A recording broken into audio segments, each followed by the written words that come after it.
Welcome to Car Shopping Questions and Answers. I'm your host, Brother Deshone, the Auto Advisor. And all I care about is making sure you pay less than everyone else for cars and never spend more than 30 minutes in a car dealership. That's been my mission. I spent 14 years in the car business. Now we do these live streams to make sure you have the strategies you need to save thousands of dollars, because there's only three prices you can pay with any car. Three prices: market value, above market value, or below market value. So all we talk about here is how to pay below market value, which leads to thousands and thousands of dollars in savings. And you can start typing your questions in, and we will get to them one by one. So we appreciate you actually tuning in with us. Everything what I'll be talking about on this stream is out of my new digital book. It is called Cars from Home. That's a mindset. 7 steps to saving time, money, and avoiding dealerships. You can get a copy of it anytime over the next 30 minutes for 75% off. It's normally a $97 book. It's worth every penny. You can see it's 5 stars. You can Google it. But as part of my welcome offer, I want to give it to you for 75% off. So if you get to my TikTok bio before 30 minutes or my Instagram bio, click that website there, or the YouTube comments or the Facebook comments, you'll click a link that you can activate that 75% off and get your book for $24 instead of $97. But it's only for 30 minutes, so make sure you get there before 30 minutes is up. Okay, so we're going to start out with Mary's question, which is what to say if I'm asked to make a down payment. First thing you have to realize is down payments are not mandatory, and in all but 2 cases, they're unnecessary. So down payments, let's say you're looking at a car, it's $25,000. You want to buy it. The bank will lend as long as you have good credit, fair credit, good credit, great credit, 20% above what the car's value is. So if you're buying a car for $25,000, the bank will lend another, let's call it $5,000. So they'll lend $30,000 against a $25,000 vehicle. Now, what does that $30,000 entail? Well, let's say you want to put no money down and you want to buy the car and put your taxes in the loan. The bank will approve that. Let's say you want to buy it and put your fees, which may be a documentation fee and DMV fees. Those are the only 3 legitimate fees: tax, DMV, documentation. So you put that in there. So now that takes you from 25 with the taxes, you go up to 28, with the fees, you go up to 29. The bank will lend up to 30 or 20% above the vehicle's value, which is 25, which means you can do a no money down deal. It is not required. Let's say the vehicle's value is 25, but because you have no shopping strategy, you pay 28. The bank only is going to lend 30, because the price you paid for the vehicle does not affect the value of the vehicle. If the value was 25 and you paid 28, the bank's lending 30. Now, the same is true if you get a big discount. Let's say the value of the vehicle is 25 and you get it for 20. The bank is still going to lend what? Up to what? Come on, type in the chat so I know who I'm talking to. I need to make sure I'm talking to the locked in people. 30, exactly.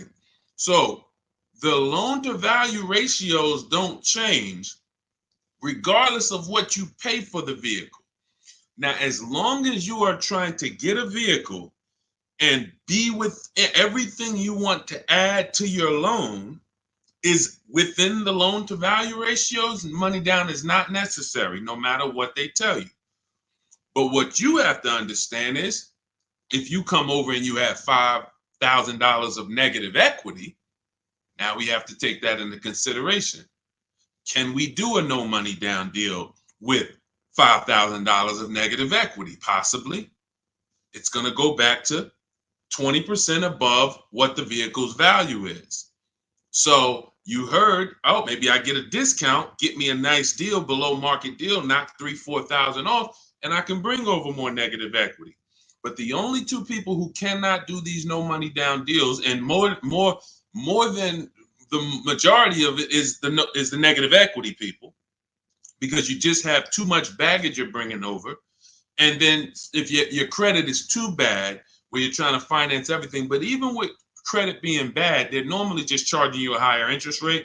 They're not usually, sometimes you'll see a lower loan to value ratio, but typically the 20% is going to be customary. So it's really the negative equity that stops people from doing no money down deals in most cases. When I was at Mercedes, some of you know I worked for Mercedes for 5 years. People with 800 scores would leave with no car. Negative equity. So if you have a lot of negative equity, your goal is to find a car that you can get a huge discount off of, something like, $7,000-$10,000. Even if you look at somebody like Tiffany bought her Mazda using our strategies, using the strategies in my book. She got $6,530 off. Now that's a $44,000 vehicle. So if she had $6,000 of negative equity to bring over, she could do it, because she got a $6,500 discount off the car she was buying. So this is the basis for understanding no money down, Mary. And a key is for you to understand you need to be shopping for the price of your vehicle. The vehicle you're going to buy, you should be shopping for that with an out the door price, not with a loan. So let's say you are like, I want to buy a Hyundai Elantra. You should target whatever Hyundai Elantra you want, get the equipment, and then get a bunch of offers to see who's going to give you the biggest discount, because they're not all the same. They're very different. This isn't the Apple store. You can go to the Apple store in California, the iPhone's the same as the one in Florida.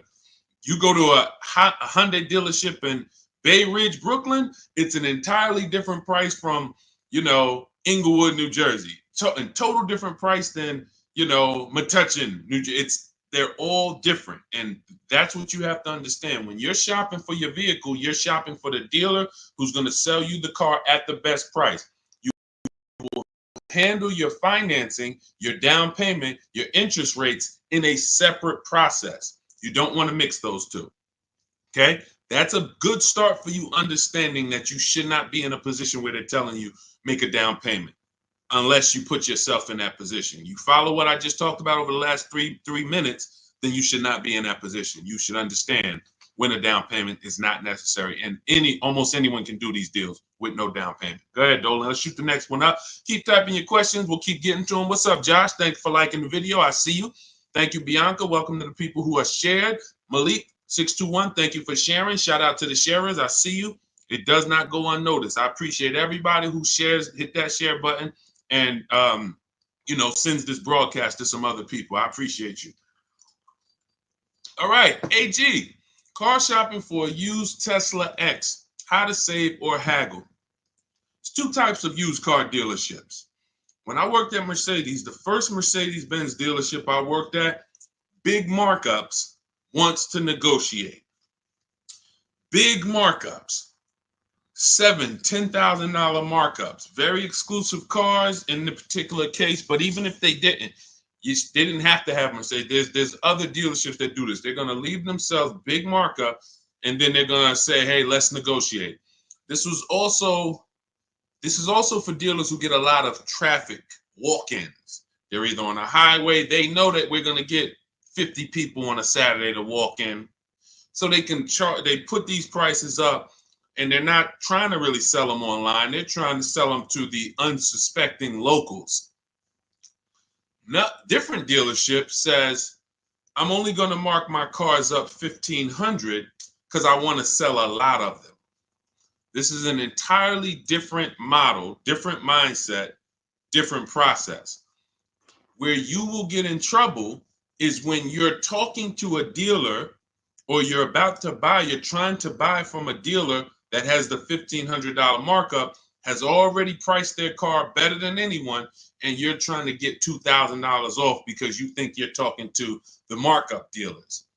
That's when you end up losing. So how do we know the difference? We use a process. In my book, I have a process called the multiple marketplace strategy, where we have all the marketplaces open where used cars are. if a used car is not on a website, you should not be talking about it. You shouldn't be talking to anyone about it. If you can't find a vehicle on a website, a public marketplace, where every dealer wants to sell their cars, do not negotiate on these cars because they can make up prices. Let's say if it was on a website, it'd be 26. You come in, you're like, hey, I like that blue car. Hey, how much y'all asking for it? What's to stop them from saying, hey, yeah, it's not on the website yet. We're going to be asking 29. And then you're like, oh, that sounds kind of high. Well, what did you think? I'm trying to get to like 24. Now, meanwhile, if you'd have sold for 26, you probably would have, asked for, but because you think he's asking 29, now he could talk you down to 26 and you think you got a good deal. Meanwhile, the price they should have listed it for was 26 to begin with. So that's why it's a dangerous, unwinnable game to ever negotiate with a used car that you can't find on a marketplace, public, because that's where their competition is. So we're going back to our system. We're opening up all the marketplaces, CarMax, Carvana, Driveway, eBay Motors, Cars.com, Auto Trader, Car Gurus, and Carfax. 8 marketplaces. Now, all of these marketplaces have different cars. And sometimes you will see a marketplace that has a car here for 34, but the same car is on another marketplace for 32 because they lowered the price. But because you only look at Car Gurus and you're not looking at Carfax, you didn't see that when they lowered the price, this website updates faster than this one. So that's why we're on 8 marketplaces. And then we're narrowing it down based on the first thing you need to do is look at assess the market, I call it. In my book, in my multiple marketplace strategy, this is called assessing the market. What's the low prices? What's the high prices? Where the low side at? Low side is around 22. Okay, I see that. Now, the 22s are going to be garbage cars, accidents, frame damage, title messed up. But every now and then you see one for 22.5, 23, and it has a good Carfax and it has good service record, but it may not be the color you want. So now that has already set the market for you. I want it black, but I see a white one here. It has everything I want, but it's not the color. That means the low side of the market for that car is that. That's assessing the market. So now we're trying to find a vehicle there because, again, there's 3 prices that you can pay for any car. Market value, that's what negotiators pay. Above market value, that's what people who don't negotiate, can't negotiate, don't like negotiating pay. And then you got below market value, which is what people who use competitive bidding and put dealers against each other pay. Now, when we look at these low market, now we're trying to see, do we wait for a vehicle to pop up and can we screen down a couple vehicles to get to a top 3 or top 5 best choices? Once we do that, those are the vehicles, AJ, that we're going to see if we can make a final deal on, because they're already at the low side of the market. So what's going to happen? Either they're at the low side of the market and you're dealing with a dealer like the first Mercedes dealer I worked up, meaning they're not going to sell the car for that price. They're going to try to mark up prep fees and marketing fees and all types of bogus fees, but they want you to come in first. They're not going to put that online. They want people to come in and say, hey, I saw this car. And then by the time, who's ever sat down, be honest, if you've ever sat down, you came to look at a car, they were asking like 22. But by the time everything got added up, they slapped like $7,000 more on it. Warranties, all types of stuff. And you're like, wait, who's had that happen? Type me if that's happened. And I need you to dialogue. Listen, I'm talking to the locked in people. Right, I see you, Josh, 100%. Okay, so this is a tactic. Look, absolutely. So this has happened to Judy, a lot of people. This is a strategy. It didn't happen by accident. They're purposely depending on people coming in, not calling in advance, and then they want to negotiate with them. Goes back to the first deal I said about the first deal I worked at. They want to negotiate. So the prices are so now that's what we verify. That's what we're only calling those top 3 to 5 dealers and saying, hey, besides the price here online, what fees do you charge? Once they say, oh no, tax, title, fee, doc, all right, now we know our last step is we need to get the original window sticker price so we can find out the true discount. Because we need to know, AJ, if we're dealing with a dealer who has the markup or not. And we never ask them for a discount over the phone. We go there because you got to understand these. I'm telling you how dealers operate because I've been inside. Every dealer who puts a used car on a website, we use a tool called V-Auto. It tells us where the vehicle we have priced at, where it ranks in the pricing. It'll tell us if we're in the top 3 best prices within 50 miles. It tells us that. So when you ask them for, hey, can you take off $2,000, $1,000 over the phone, especially if the car just got there, they're going to say, nah, listen, you can come in, we can see, but the car just got here. What we do is we drive there. We already know it's the best price on the market. So either way, we're coming home with a car. Unless it just doesn't drive well or something like that. Every now and then it happens. But usually when we leave and we know we've done our assessment from home, we're going to make that deal. That's how I did with my Infinity truck. I just had to test drive it, lock the deal up. When we do that, that's all we're doing when we get there. And we already know. Now, what we'll do, we'll ask them, hey, could you take off another $1,000? If they have it, they'll do it. If they don't, they might say, listen, we don't have it. The car just got here. I only got the car marked up. You see, we know they're telling the truth because we've done the research online. So now you know if you're programmed to only, hey, if I don't get 2,000 off, 3,000 off, then I can't buy it. Then you're gonna miss the dealers who want to. They literally put their cars online. They want them going in 24, 48 hours. They make sure they're the best price. And they sell lots of used cars. You go in there trying to get 2,000, 3,000 off from them, you're missing opportunities. That's how it goes. Okay, this is all, that's all part of my multiple marketplace strategy. It's in my new digital book. It's called Cars from Home, 7 Steps to Saving Time, Money, and Avoiding Dealerships. As part of my welcome offer, you can get your copy for 75% off, but it's only for 30 minutes. So you go to my TikTok bio or my Instagram bio, the YouTube comments, or the Facebook comments. You won't pay the normal $97 price, but it's only for 30 minutes. And then you'll have everything we'll be talking about on the stream step by step. Go ahead, Dolan. Next question.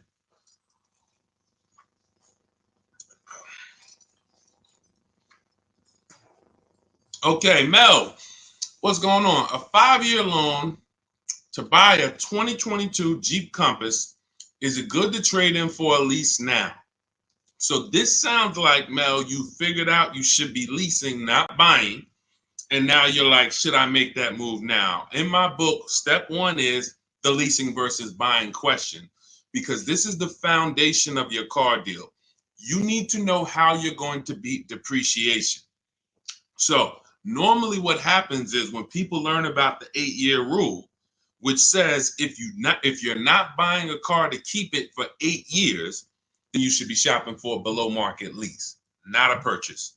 So when people learn that, oftentimes they're like, okay, I know I'm not keeping this car. I'm in 8 years. Should I wait or should I transition to a lease now? There is no benefit to you waiting. As long as your equity situation isn't so bad where it's going to stop you from transitioning to a lease, the play is to move to a lease as soon as possible, because you're not going to get the money back you're putting into owning these cars. The only people that get the money back for owning these cars are long-term owners. 8 years, 10 years. We got people on here who have cars. I'm sure some of you have had cars for 8, 10, 12 years, maybe even more. We usually get somebody on here that has a car for more than 15 years. This is the people who get all the money out the cars. So if you're keeping a car in a short term, you're not getting the money out of them. You're putting the money in, But then when you go to replace it and you see how much you're getting back for it, you're like, wait, all this money I put in, this is all I'm getting back? That's why you don't want to put the money in. And that's what happens with below market leases. You look at somebody like Zafrina. Zafrina's driving a $65,000 vehicle, Jeep Grand Cherokee. I got it here on the screen. She's paying $579 a month, no money down.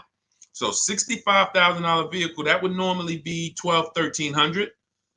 She's paying $579 a month, no money down. She's never putting the money in. Raphael, she has a Jeep.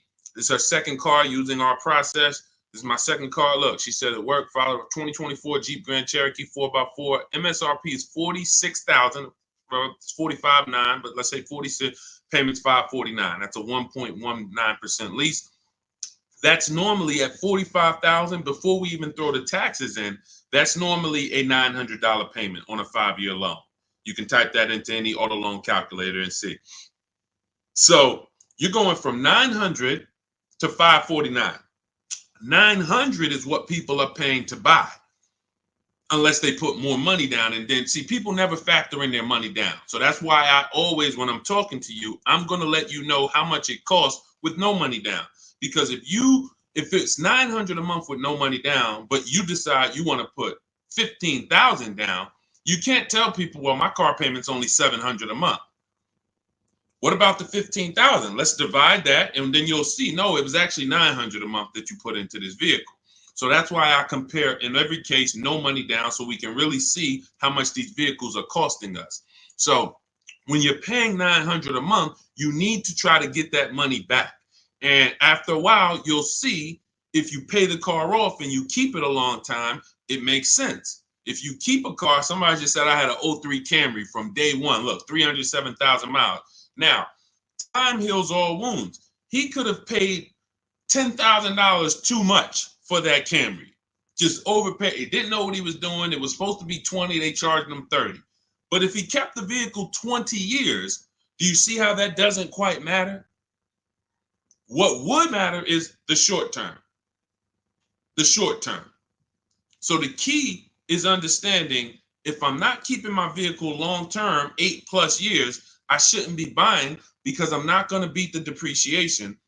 I should be shopping for deals like Raphael got, like Zafrina got, like Jen got, like Ansley got, where they're leasing these vehicles, driving brand new cars, not putting a lot of money into them. They're paying cents on the dollar. These are below market leases. These aren't regular leases.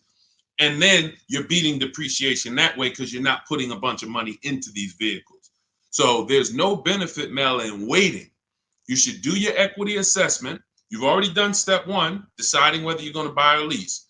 Now you move to step two in our process. That's the equity assessment, where you call your bank, get your payoff, then go to the 6 websites we teach that pay cash: CarMax, Carvana, Driveway, KBB Instant Cash Offer, Car Gurus, AutoNation. Once you do your equity assessment, it's going to tell you, do you have positive equity, negative equity? And then you will move to the third step, but you have to do that first. So, but there's no benefit in waiting. None. Not one benefit in waiting longer to stay in a bad financial structure when you can go into a lease. Great question. All of this is in my new digital book. For those of you, you're sitting there, you're like, Deshone, there's no way I'm going to remember all of this stuff. We haven't even started warming up yet. You can grab my digital book. It's called Cars from Home, 7 Steps to Saving Time, Money, and Avoiding Dealerships. It has everything in there step by step. Leasing step by step. Purchasing new cars step by step. Purchasing used cars step by step. Making banks bid for your loan step by step. And you can get it for 75% off as part of my welcome offer in my TikTok bio or my Instagram bio. Click the website there, and or YouTube comments or your Facebook comments, and you can get it for 75% off, which will be $24 instead of the $97. But it's only for 30 minutes. Once 30 minutes expires, the welcome offer does go away. And $97 is still a great price for what you're going to get, but 24 is better. Okay, go ahead, Dolan. Next question. Just got the book the other day. Awesome, Mel. And I see you already made the decision about the step one, which is great. Just move to the equity assessment and just keep checking off the steps. Just trust the process. You're going to be just fine. Thoughts on leasing versus financing? Well, T, this is exactly what we just spoke about. I have a very clear rule. It's called the 8-year rule. where it says if you're not buying your vehicle to keep 8 years, you should be leasing.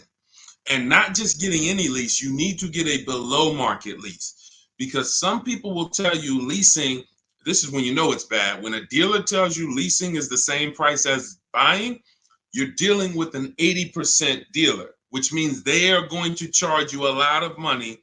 And that lot of money is trying to discourage you from leasing, but that's not what a lease deal would be if you shopped around. So look at Ansley.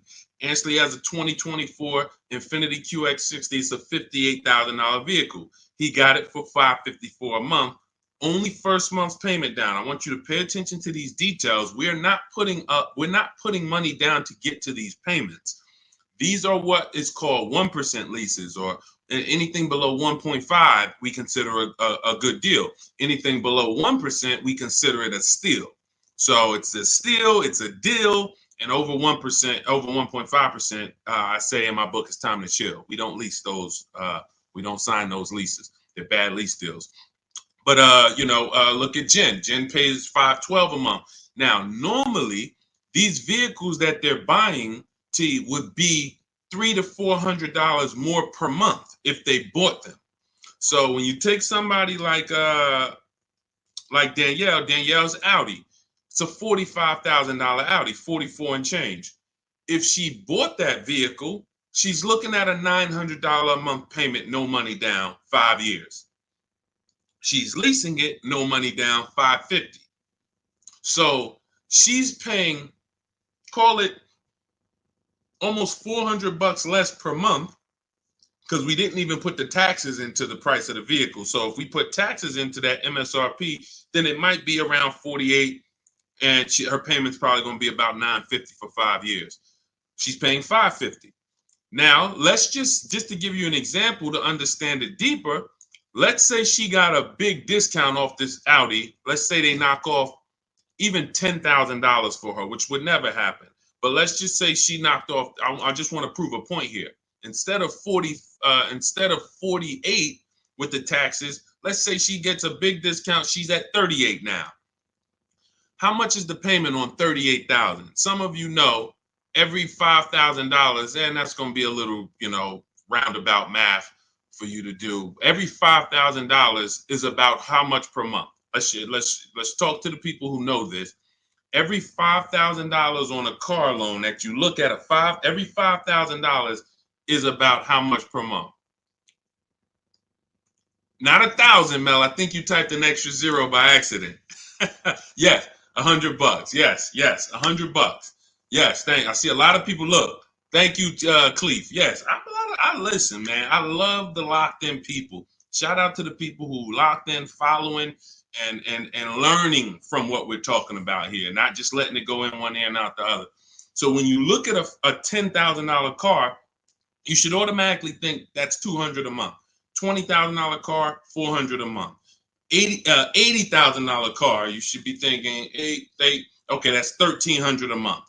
So when you have these parameters, you don't get in trouble, and you don't let people slap you in long loans. And how my payment's so low? That's because you're in a 9-year loan. So when you have these parameters, you can't be tricked. So let's go back to, if she got a big discount off that Audi, 38 instead of 48, she's still looking at a $750 payment, $775. She's paying $550.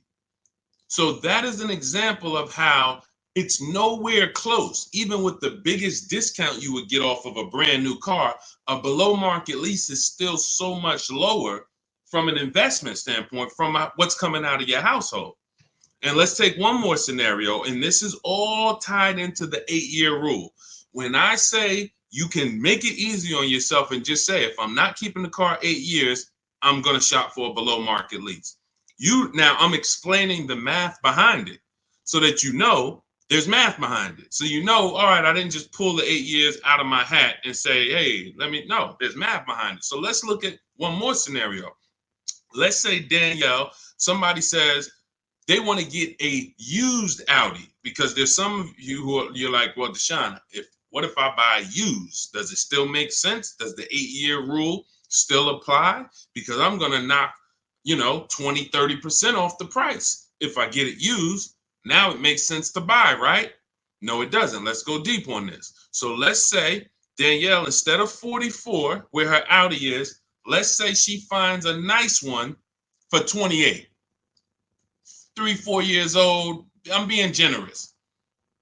She finds a nice one for 28. With taxes, let's just round it out to 30. That's her all-in price. She finds her a nice 3 to 4-year-old Audi. 1 year left on the warranty, and then she's going to be on her own.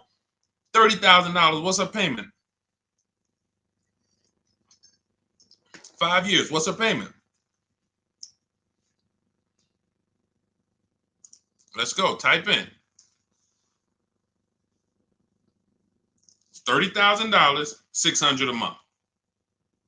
Thank you. $600 a month. So we just took some very clear scenarios, and we took 35,000 would be 600 a month. Would be 700. Josh, 30,000 is going to be 600. Yep, you got it. I see you updated it. So now let's look at this. We have a scenario where Danielle's driving a brand new Audi for the next 3 years, $550 a month. Had she bought a brand new one with a dramatic discount, she's still be with a regular discount, she's going to be $900 a month. With a dramatic discount, she's still going to be it was close to it was 38, so 38, still close to almost $800 a month, $775. Then with her used version, if she bought a used version and got a great price on it, 28 plus tax, she's at 600. So every one of those scenarios is much more expensive than the purchase and then the lease, than the below market lease. And frankly, you can't really compare a 3-year-old, 4-year-old Audi to a brand new one. You just can't. Because you're only you're paying 600 a month, I'm paying 550, but the benefits even outweigh that. You're gonna have no warranty after a year. Anything goes wrong, you're on your own. 3 years from now, your vehicle's gonna be 7 years old. 3 years from now, I'm going into a brand new, another version, 2028 or whatever's gonna be out then. So there's no comparison. When does the buyer win? The buyer wins in the long run.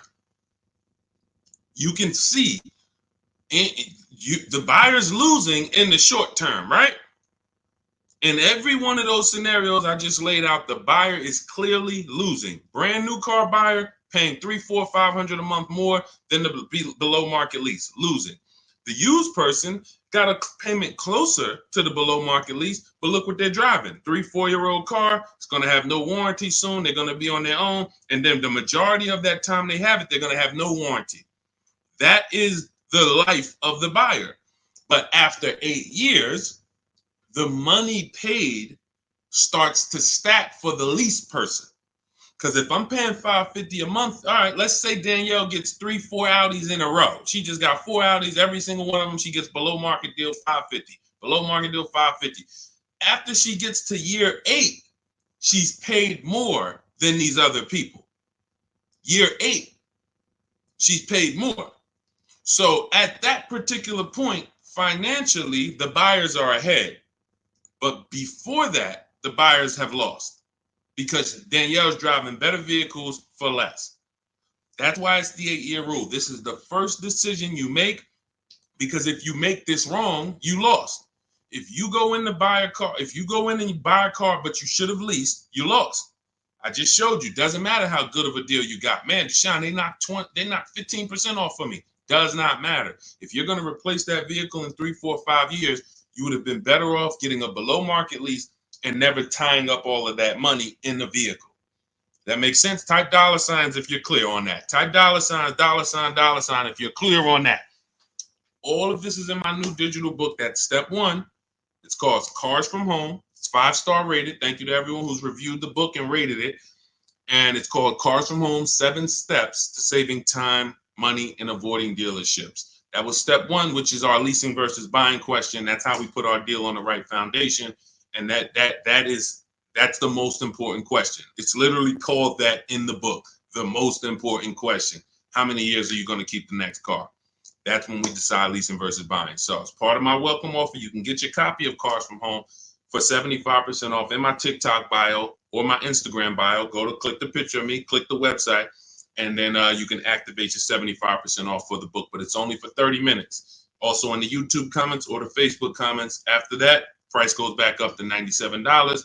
Welcome offer is gone, but go get your book and come on back to the show. Make sure when you get the book, you screenshot the thank you page, because on that thank you page is the link to open the book. I also email you a copy, but sometimes you type in your email wrong, you type in too fast, and that screenshot has my support team's email, where you can email my support team just in case you type your email wrong and your book's not in there. So go ahead, Dolan. Next question. Just keep them coming. Keep typing your questions, y'all. We will get to as many as we can while we're on. How do you calculate the negative equity? This is a great question. Negative equity, you want to calculate based on your highest possible offers. When you calculate your negative equity based on anything but your highest offers for your vehicle, then you are now putting yourself in a position where you have more negative equity than you would have. So let's say you go into a car dealership, which we never do, and talk numbers. We go into a car dealership, test drive, pick up our car, but you're there, you're talking numbers. Now they look at you and they tell you your car is only worth 16. You have $6,000 of negative equity. That means you owe 22. So your car's worth 16, you owe 22. They're telling you you have $6,000 of negative equity. Now, the problem is, if you believe that without actually doing what we call the equity assessment, which is getting bids for your car from companies that pay cash. They buy cars same day, you come out, or sometimes they send an inspector. It's a very quick process. They cut you a check and they pick up your car, right? There's 6 companies we use right now to do that. Carvana, CarMax, Driveway, Kelly's Blue Book, Instant Cash Offer, AutoNation, and Car Gurus. Now, these 6 companies bid, we get their bids. Now, let's say CarMax decides they can pay you $19,000. You owe 22. How much negative equity do you have now? The dealer, your car was only worth 16 to them, but to CarMax, it's worth 19. So instead of 6,000 negative equity, you only got 3,000. But if you didn't get the highest offers for your vehicle, your negative equity is going to appear larger. It's going to be larger. And it's not because it should have been. It's because you didn't employ strategies to maximize your vehicle's value by putting it on the open market. You wanted to do a quick deal and you took less money than you could have gotten trading in a car. We don't do that. So, Mary, we do the equity assessment. That's going to tell us right then and there how much negative equity we have or how much positive equity we have. It takes 15, 20 minutes to do. Just go to those 6 sites. That's in my book, step by step. That's step 2, the equity assessment. Once we actually decide whether we're going to buy or lease, that's step 1. Now we move to step 2, which is the equity assessment. We don't move forward until we've found out what our equity position is. Okay, does that make sense? All right, go ahead, Dolan. Next question. And some of you are going to find out that you have more equity than you thought, and you don't have to wait to sell your car. So, I've had people who thought they had to wait until the car was paid off. If you ever, you might have thought, Sean, I thought I had to have my title to sell a car. No, you don't. You can sell a car you still have a loan on. Absolutely. And the reason I know this, people think this way, because when I was at the dealership, people would walk into the dealership.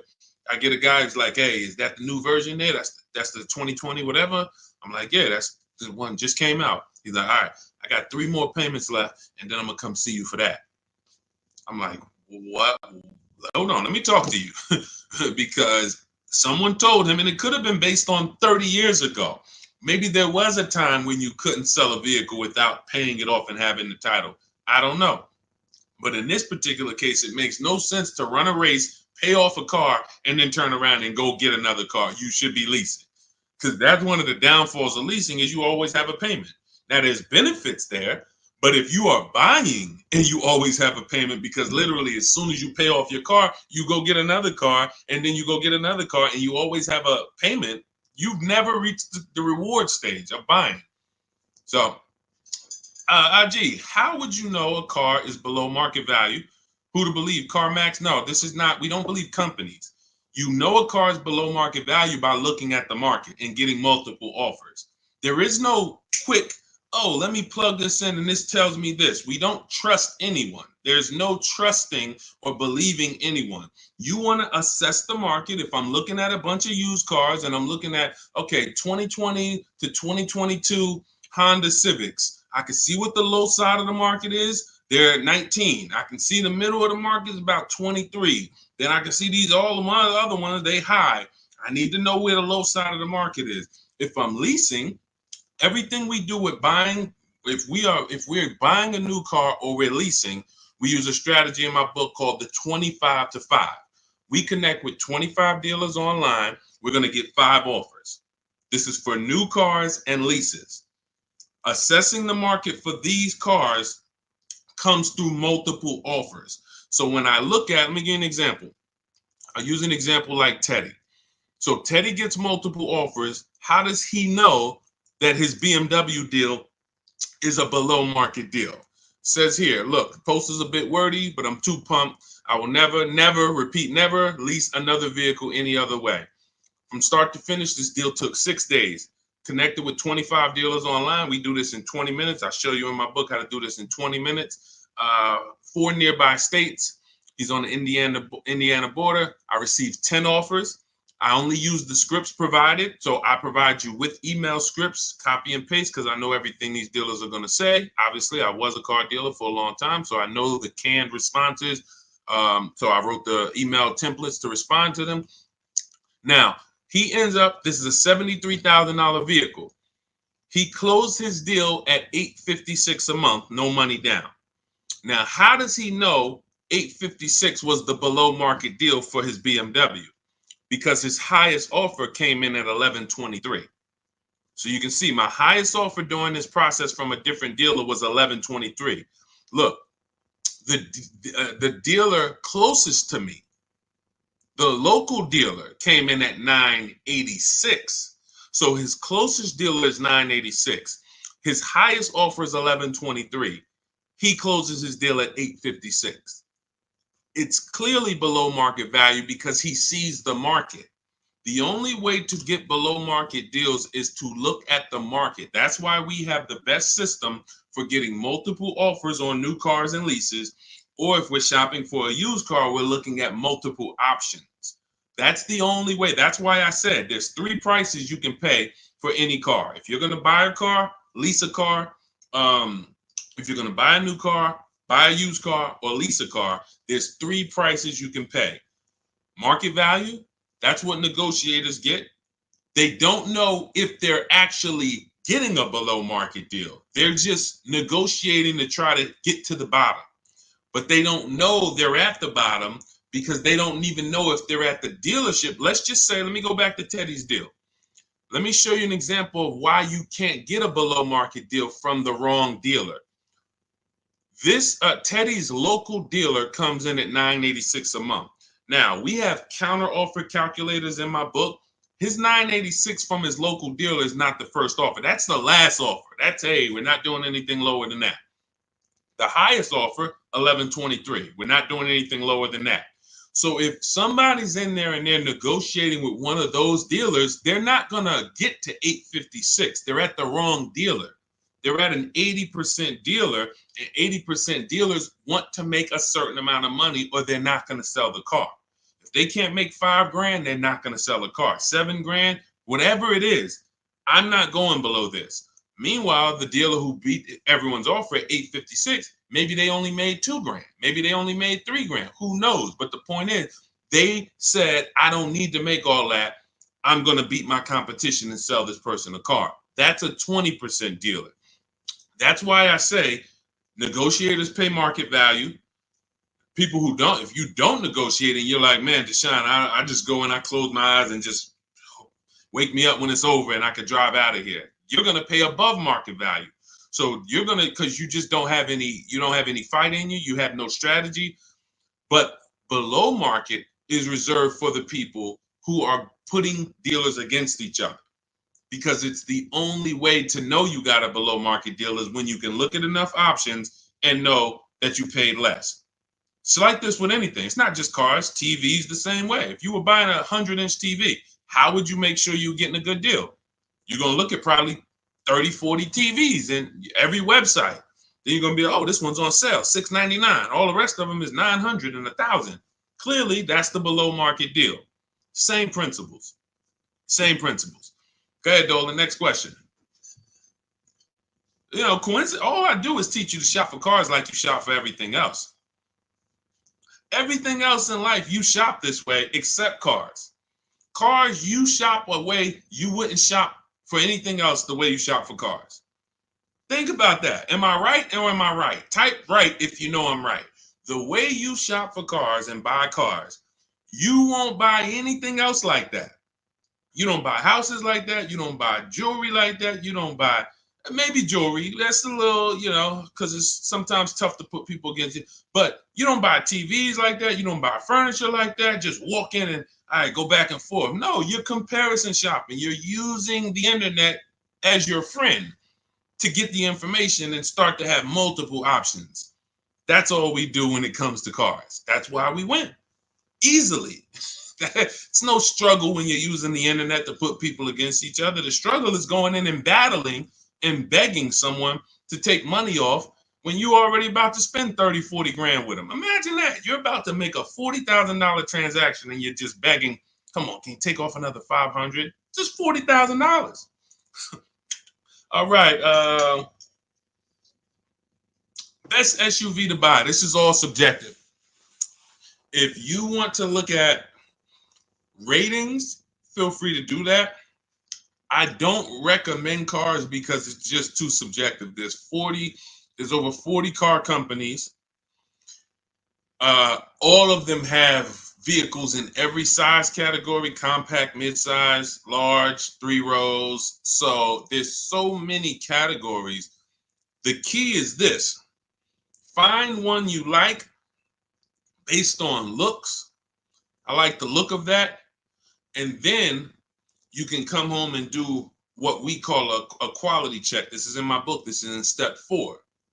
This is when we make sure the car we're shopping for is a good car. Some vehicles have a bad DNA. I want you to remember this. DNA you can't get around. You cannot repair DNA. So if a Nissan has a particular transmission that goes out between 80 and 90,000 miles,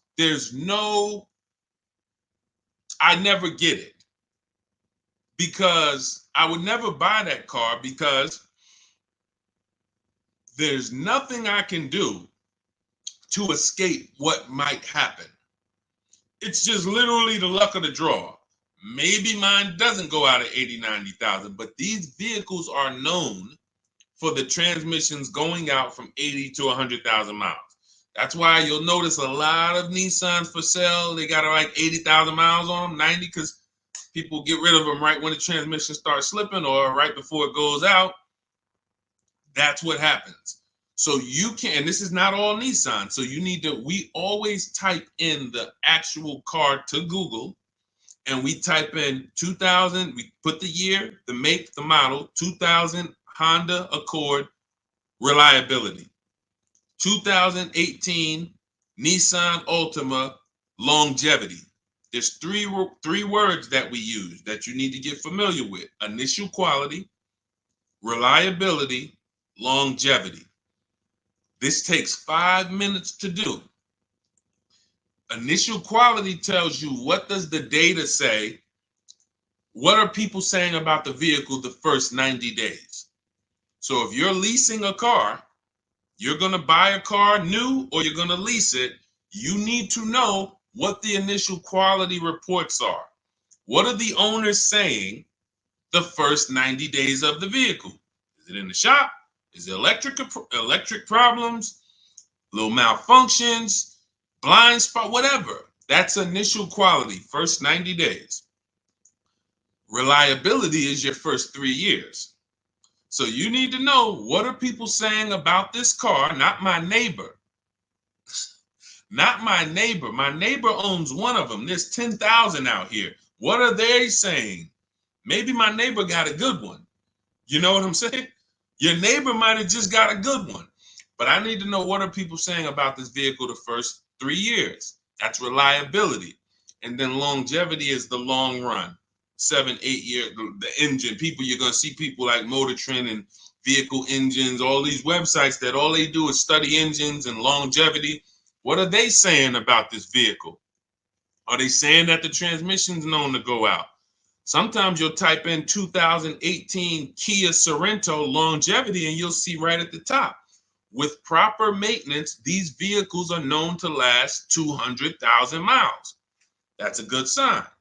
Now all we need to do is make sure we're getting a good one that has been properly maintained. But that's the DNA. So when you ask the best SUV to buy, my goal for you is to avoid the vehicles that have bad DNA. They have bad data. Could be a year. Could be the 2018 was trash, but then they saw that the 2018 was trash and they changed it, and then they made a better 2019. So it's all up to the year. I appreciate it, Rob. Thank you so much. Go ahead, Dolan. Next question.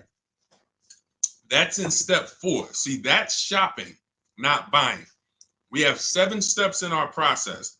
Most important question, step 1, equity assessment, step 2, deal focused budgeting, step 3, shopping, not buying, step 4, multiple offers, multiple options, step 5, paperwork and protection, step 6, and delivery is step 7, pickup or delivery.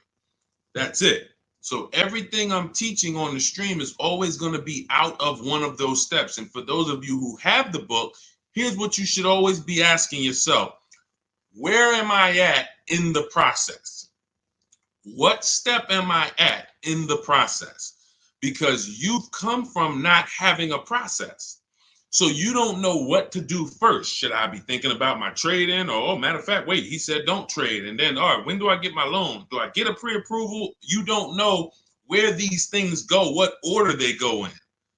But I do. That's why we created a 7-step process that accounts for everything. So you always want to be asking yourself, where am I at? What step am I on, to make sure, all right, listen, why am I focused on budgeting right now and I haven't even decided how many years I'm keeping the car? That's my first step. That's what it's about. Okay, Judy, my Jeep lease is up in 2 months. Strange lease of 5 years. Would you finance the car at the end? You've had the car long enough and you're not owning it. So whatever type of financial deal that you went in on this, it was not a good deal because you're paying way too long on a car that you're not going to own. That's the reason we don't buy our leases. We don't do 4-year leases. Paying too much, unless you're paying like $200 a month or something ridiculously low, where you add up all the payments, add them all up. Look at it. All right, I gave them $2,000 up front, and then I paid $400 a month, and I've been paying $400 a month for 5 years. That's 60 months. All right, wow. All right, I paid them a lot of money. Add that up, and you'll see, compared to the MSRP, I paid way too much for this car that I'm giving back.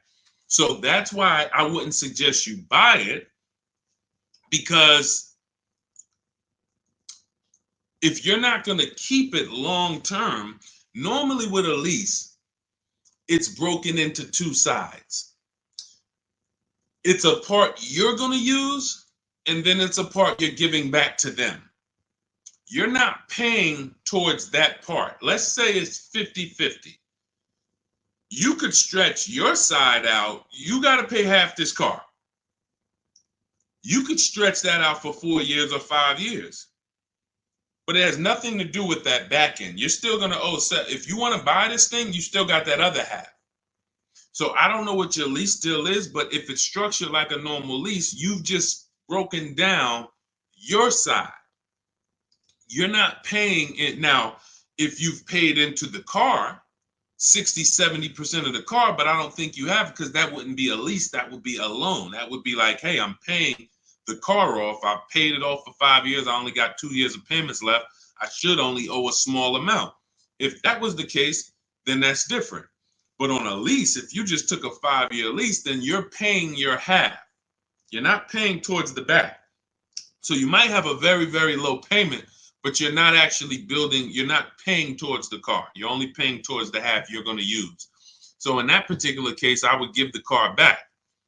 Now, again, I don't know the exact details, but that just doesn't, but here's the benefit of leasing is cents on the dollar. Look at somebody who has a Jeep. You can see here, Raphael got her Jeep. It's a $46,000 Jeep. She's paying $549 a month, no money down. So she's putting into this car $549. Let me do some math. This is why when we get away from these structures, it doesn't make sense anymore. $549 times 36, that's $19,700. Now, going back to her deal, the vehicle itself is $45,900 plus tax and fees. She's going to pay $19,000 over 3 years. That's less than what the vehicle would normally depreciate. So her vehicle that's 46 minus 19, about 27 is what's left, not to mention her tax. This is why you have to be judging the lease deal. Leasing is all about, I need a low payment and I need to pay less than I would have tying up all of this money. So once we get into these long leases, we've defeated the purpose. We've defeated the purpose of leasing. So I wouldn't finance the car at the end, Judy, unless you look at your deal and you can see that you only owe like another 10 grand or something, or 12 grand. Then okay, maybe you do pick it up on the back end, but then you should have equity, because if it's going like a normal loan and you've been paying for 5 years, you should do your equity assessment. You have equity, but if you're in a 5-year lease, you won't have equity. All right, it's just, that's a strange structure for sure, like you said, and never do it again. Unless I'm wrong about it, that's just not something that you want to do again. And hopefully you had a super low payment and you just kept the payment low for 5 years. But again, you're in the same car. There's no warranty. It's just, let's do something different. There's much better ways to benefit financially and drive, nice vehicles. Yep, you got it, Elaine. Thank you. Thanks for always tapping in. I always see your comments on my videos. I appreciate it. Go ahead, Dolan. Next question. Okay. Rita, what have you heard about the 2024-2025 Nissan Kicks? I would look at what we said over the last 7-8 minutes when we're checking the DNA of a vehicle. I ran down how we check reliability, initial quality, and longevity, and I would let it go from there. I don't give my opinions on cars. Now, what I do is I'm preparing these top 5 reports. So that's something we want to launch big in the next 2-3 weeks. We want to start giving you, based on the data, what are the top 5 worst SUVs, compact SUVs? What are the top 5 worst luxury cars? What are the top 5 best compact luxury cars? So we want to give you those things based on data, but that's not my opinion. You don't want to take someone's opinion on a car. You want to go where the data goes, because the data polls tens of thousands of people who have the car, and they report, this is what people are saying. This is what most people are saying. And that's all we want to focus on. But what I do, Rita, is go back into the YouTube video, rewind about 7-8 minutes. You'll hear my whole layout of how we check reliability, dependability, initial quality, longevity. How we check the DNA. That's checking the DNA of the car, and that's what's super important. You don't want to end up with a car that's in the shop every 3 months. I could teach you to pay less than everyone. Yeah, all right. You use the strategies. You paid less than everyone. But what does it matter if you have a car that's now every time you go out to check engine lights on, every 3 months check engine light? What is this? So make sure you do that. Okay, and this is all in my new digital book, Cars from Home. 7 steps to saving time, money, and avoiding dealerships. We're talking about a piece of step 4, which is shopping not buying. The reason it's called shopping, not buying, is because shopping is deciding what you want. Now, you're not taking enough time to do that. You are letting people rush you in a lot of cases. And now, once we decide what we want, it only takes us 90 minutes to get it. You saw what Ansley said. He got his deal. Teddy, 6 days. I got my below market deal. Ansley, he got his Infinity truck. Look, he said, I started the process Saturday. I accepted a deal Monday. It's quick. By the time we hit the market, we are seeing below market deals like that. So it's not even a matter of needing a month or 2 or 3 to be able to do this. Now, if you have time, you can watch the market because deals change every month. So you can watch the market and see, okay, let's see the lease deals next month. Let's see where the used car price is going next month. Are they going down, up? So if you have time, that's a benefit. But even if you have a week, you can still get a below market deal. So that's step 4, shopping, not buying, deciding what you want. And when you do this the way I'm teaching you, you'll never worry about getting a car and then 3 months later you're like, man, I don't like this car. I need to replace it, which is a loss because you're going to lose money because you already depreciated the car. Now you're trying to replace it. So you're going to lose probably 15% of the value, whatever you paid for it. So we don't want to do that. You want to take the time to shop. You want to choose your vehicles wisely, test drive them, and you want to enjoy the process. And you will enjoy the process when you stop mixing buying with shopping. Let me say that again for those in the back. You will enjoy the shopping process, which is deciding what you want, when you stop mixing that with buying. Hey, Charlie, we're going out this weekend. You and your mother, we're going to go test drive some cars. We're going to go see the Nissan. Then we're going to go to the Chevy dealership. And I want you to sit in the back and I want you to make sure that you can get all your football equipment back there. We're going to look at like 3 different vehicles. Oh, that sounds good. That sounds good. Now you're at the first dealership. You see it. Okay. All right. What do you think, Charlie? This is nice. But yeah, this is nice, Dad. I like it. Let's go see some other ones. Next thing you know, the salesman says, hey, well, we got a sale today. So 1 day sale. Oh, now you're sitting down. Now you're sitting down. What are you talking? Well, Dad, what's going on? I thought we were going to the other dealerships. Yeah, son, hold on. Me and Daddy and Mom, we're working a deal here. Next thing you know, you're buying, not shopping anymore.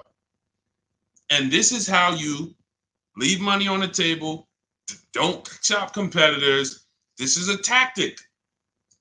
Call them the showroom shackles. They want you to sit down, just picture, remember this. Every time you sit down at a dealership, just picture shackles coming out of the armrest of the chair and just, because isn't it like that when you try to get up? Doesn't it feel like you're shackled? When you try to get up, hey, some of you can't even get your keys back. Hey, where my keys? Hey, you got my license? Hey, who has my driver's license? Hey, did you give me back my license? So this is a tactic. So once you understand, we avoid all of this. We never talk numbers in the dealership. When we're there to shop, which is decide what we want, test drive, go home. If that's the vehicle we want, we will be reaching out to buy it from home, online, by email. And if you're going to do it your way, you can call around, you can call them, but do not discuss numbers at the dealership. It's a losing battle. You have no leverage there. Go ahead, Dolan. Next question. All right. If you're getting value out of the stream, can you type a $, $, just send $, $. Let me know you're getting value out of what we're doing.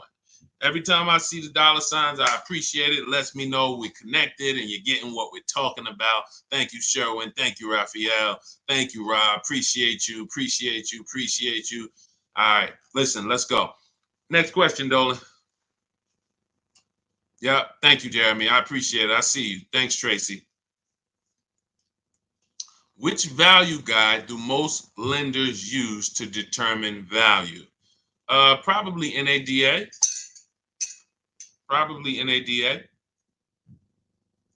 But you should be shopping for below market deals. You could, if most people are paying 25 and the bank's using 25 as the value of the car, I don't want to pay 25. Why do I want to pay what everyone else is paying? So using the strategies we're discussing, multiple offers, low market, everything we're doing, you're in a scenario where when you pull up to someone with the same car, you've paid 2, 3, 4,000 less than them if they got market value. If they paid above market value, you might have paid 6,000 less than them. And this happens. Unfortunately, it happens sometime at one dealership. I remember I was at a Mercedes dealership and a customer comes in, he's going nuts. He's like, hey, I got an E-Class. Me and my neighbor, we go out to dinner the other night. We got the same car. I'm paying $200 more than him a month. He was pissed off.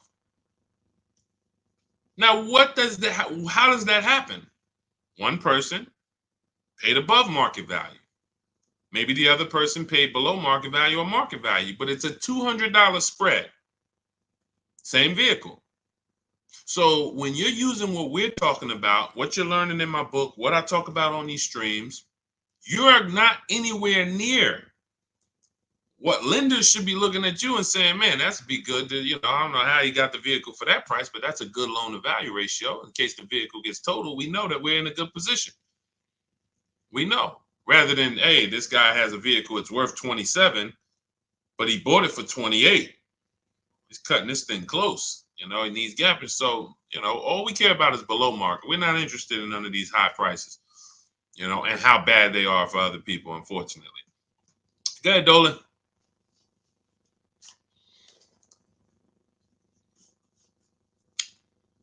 Countess, doesn't matter what type of vehicle you lease. Well, every vehicle has a different lease program attached to it. So every trim level has a different lease program attached to it. So a Mazda 3 Sport has a different lease program than a Mazda 3 Touring in many cases. Has a different lease program than a Mazda 3 Grand Touring. So every vehicle is different. Here's how I look at leasing, and here's how I want you to look at it if you want to talk value and money saving. You're looking for the car that you could drive the highest MSRP car for the lowest price. So my first lease was a Pontiac G6 $256 a month. It was like a $20,000 car, 2006. I paid a little more for it because I didn't have the credit. I had never financed the car. So I had to pay, I think I got tier 3 through my dealership. It was like maybe $40, maybe $30-something more per month that I had to pay. But my next lease was when I was at Mercedes, I leased an Infiniti that was next door. It was like a $32,000 car, $325 a month. It was an Infiniti G25. And then maybe a $35,000 car, G25. Then I leased a Q50, which was a $45,000 car, $345. Then I leased another Q50 because this was my wife's car, $365. And then I leased myself a Jeep Grand Cherokee 2018, $330, $35,000 truck, $330 a month. These are all under 1%. You take the monthly payment, divide it into the total MSRP. If it's under 1%, this is a steal. Incredible value. You're driving very expensive vehicles for very, very low payment. So, and then the last Infiniti that I got that I leased was we had 3 Q50s that my wife drove. And the last one was $365. So it kept going up about $20. Every time it would go up about $20. We had 3 Q50s. These were $44,000 vehicles. So that's how I approach leasing. Now, I might look at another vehicle, the same $45,000, but the lease program is not as aggressive. Once I shop my offers, maybe I'm at $500 because it's a different lease program. The lease program, in order to be at a 1% lease or close to it, you need a lot of support from the manufacturer. You need rebate, you need incentive, and then you need to get bids. So you can have a great lease program, but if you're at an 80% dealer, you're not going to see these deals that I've been showing this whole stream. You're not going to see any of these deals. You need a great lease program, and that combines with the bids that you're getting. And then once you get that, you can see, am I at 1%? Am I at 1.2%? Am I under 1%? Safrina got a 0.88% lease on that Jeep Grand Cherokee, the electric version. She got a 0.88% lease. Ridiculous. $65,000 vehicle right here. She's paying $579 a month. No money down. $65,950, $579. That's a 0.88% lease. Ridiculous value. Ridiculous value. So the lower value, the lower percentage, the better. I max it out in my book. I teach you the 1.5% rule. 1.5%, we don't lease above that. We don't lease cars where the lease deal is above 1.5%, because when you add up all the payments, you're paying too much for a car you're giving back above 1.5%. It doesn't make any financial sense to lease the vehicle at that point. We just go to another vehicle. I've had people that said, Deshone, I wanted to lease the Range Rover. I got all my offers back. It was 1.6, 1.7, 1.9, 2. What do you think? I said, pick another vehicle. Go back to the Range Rover in 3 years. Maybe it'll have a better lease program there. There was a time I remember Range Rover Sports had a great lease program. There was a time where the Velar had a great lease program. It goes away. And then they're like, hey, you know what? We need to sell some of these. It comes back. So, but it's so many vehicles out here. It doesn't make sense to lease something where you can't get it for below 1.5 or even lower, because there's just so many vehicles. You can find one with a great lease program using what I teach. Every vehicle you shop, it's only going to take you 90 minutes to see the market.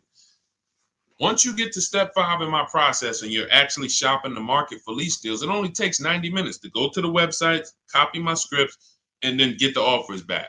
So you could do this for 3-4 vehicles over a weekend if you want. But that's what you need to do, and then you determine what's the best value for me.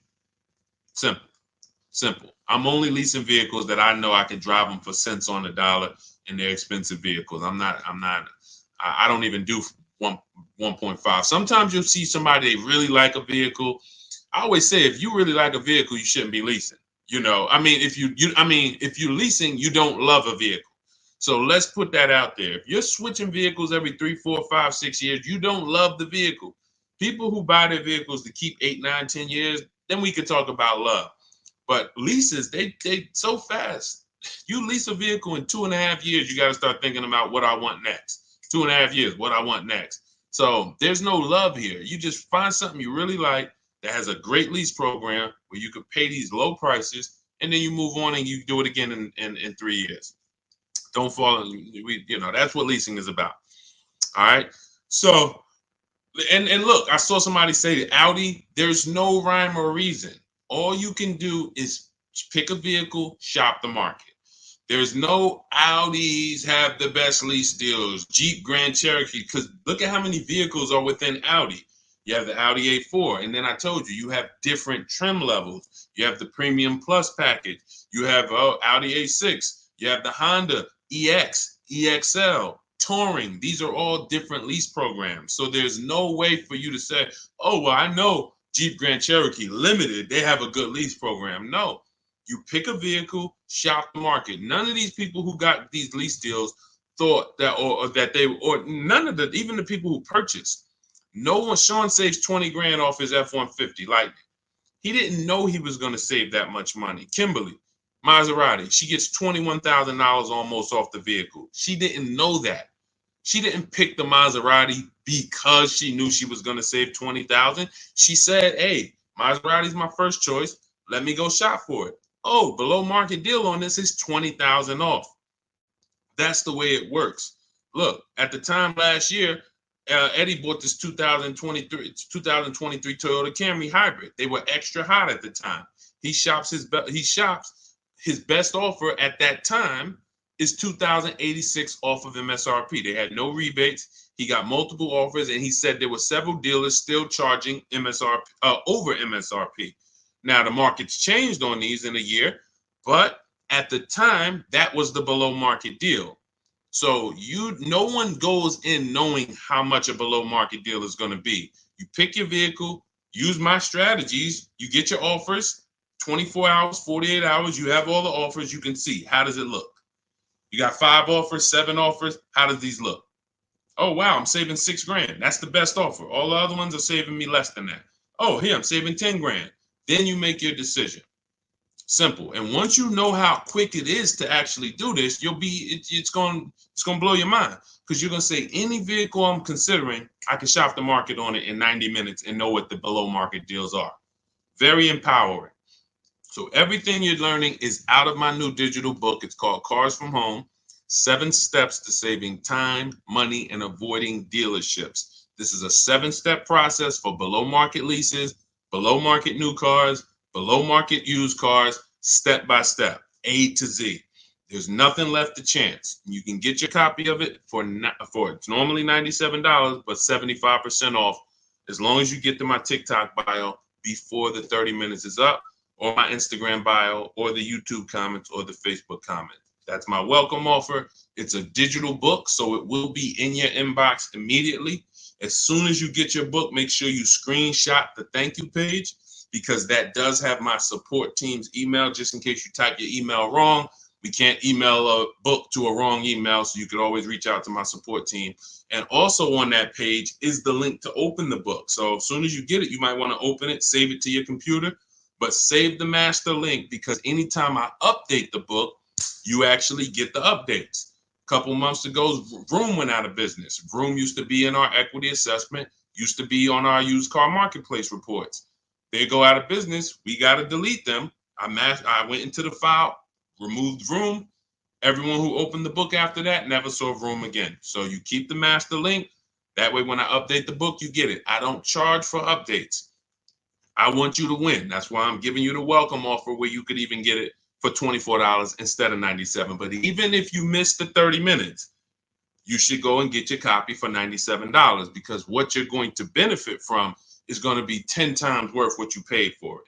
But if you get there before 30 minutes, you can actually get it for $24 instead. So go get your book. I appreciate you tuning in. I want to see you win. Make sure you email me your car deals when you make them. Send them to me by email. I love to see your deals, so I can bring them into the show and keep, talk about you the same way I'm talking about everyone else, and we'll make this happen. Keep unlearning. Leave everything you learned at the door. When you get my book, don't bring any of your old ideas to me. Trust our process. Leave all of that old way at the door, and your success is guaranteed. So I'll see y'all on the next stream. God bless you.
Rollins in the back.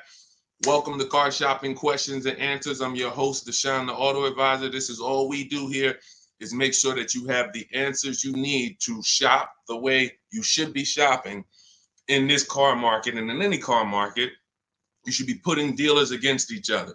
So all I do is make sure that you know what you need to do. We don't hold back. There's no fluff here. We get down and dirty. And but I do want you to lock in. If you have a notepad, you're going to want to take notes. You're going to want to watch this recording, because we're going to be going over some stuff you've never heard before. Pretty much everything we talk about here is stuff you've never heard, you've never done, and that's okay. That's why we represent unlearn, relearn.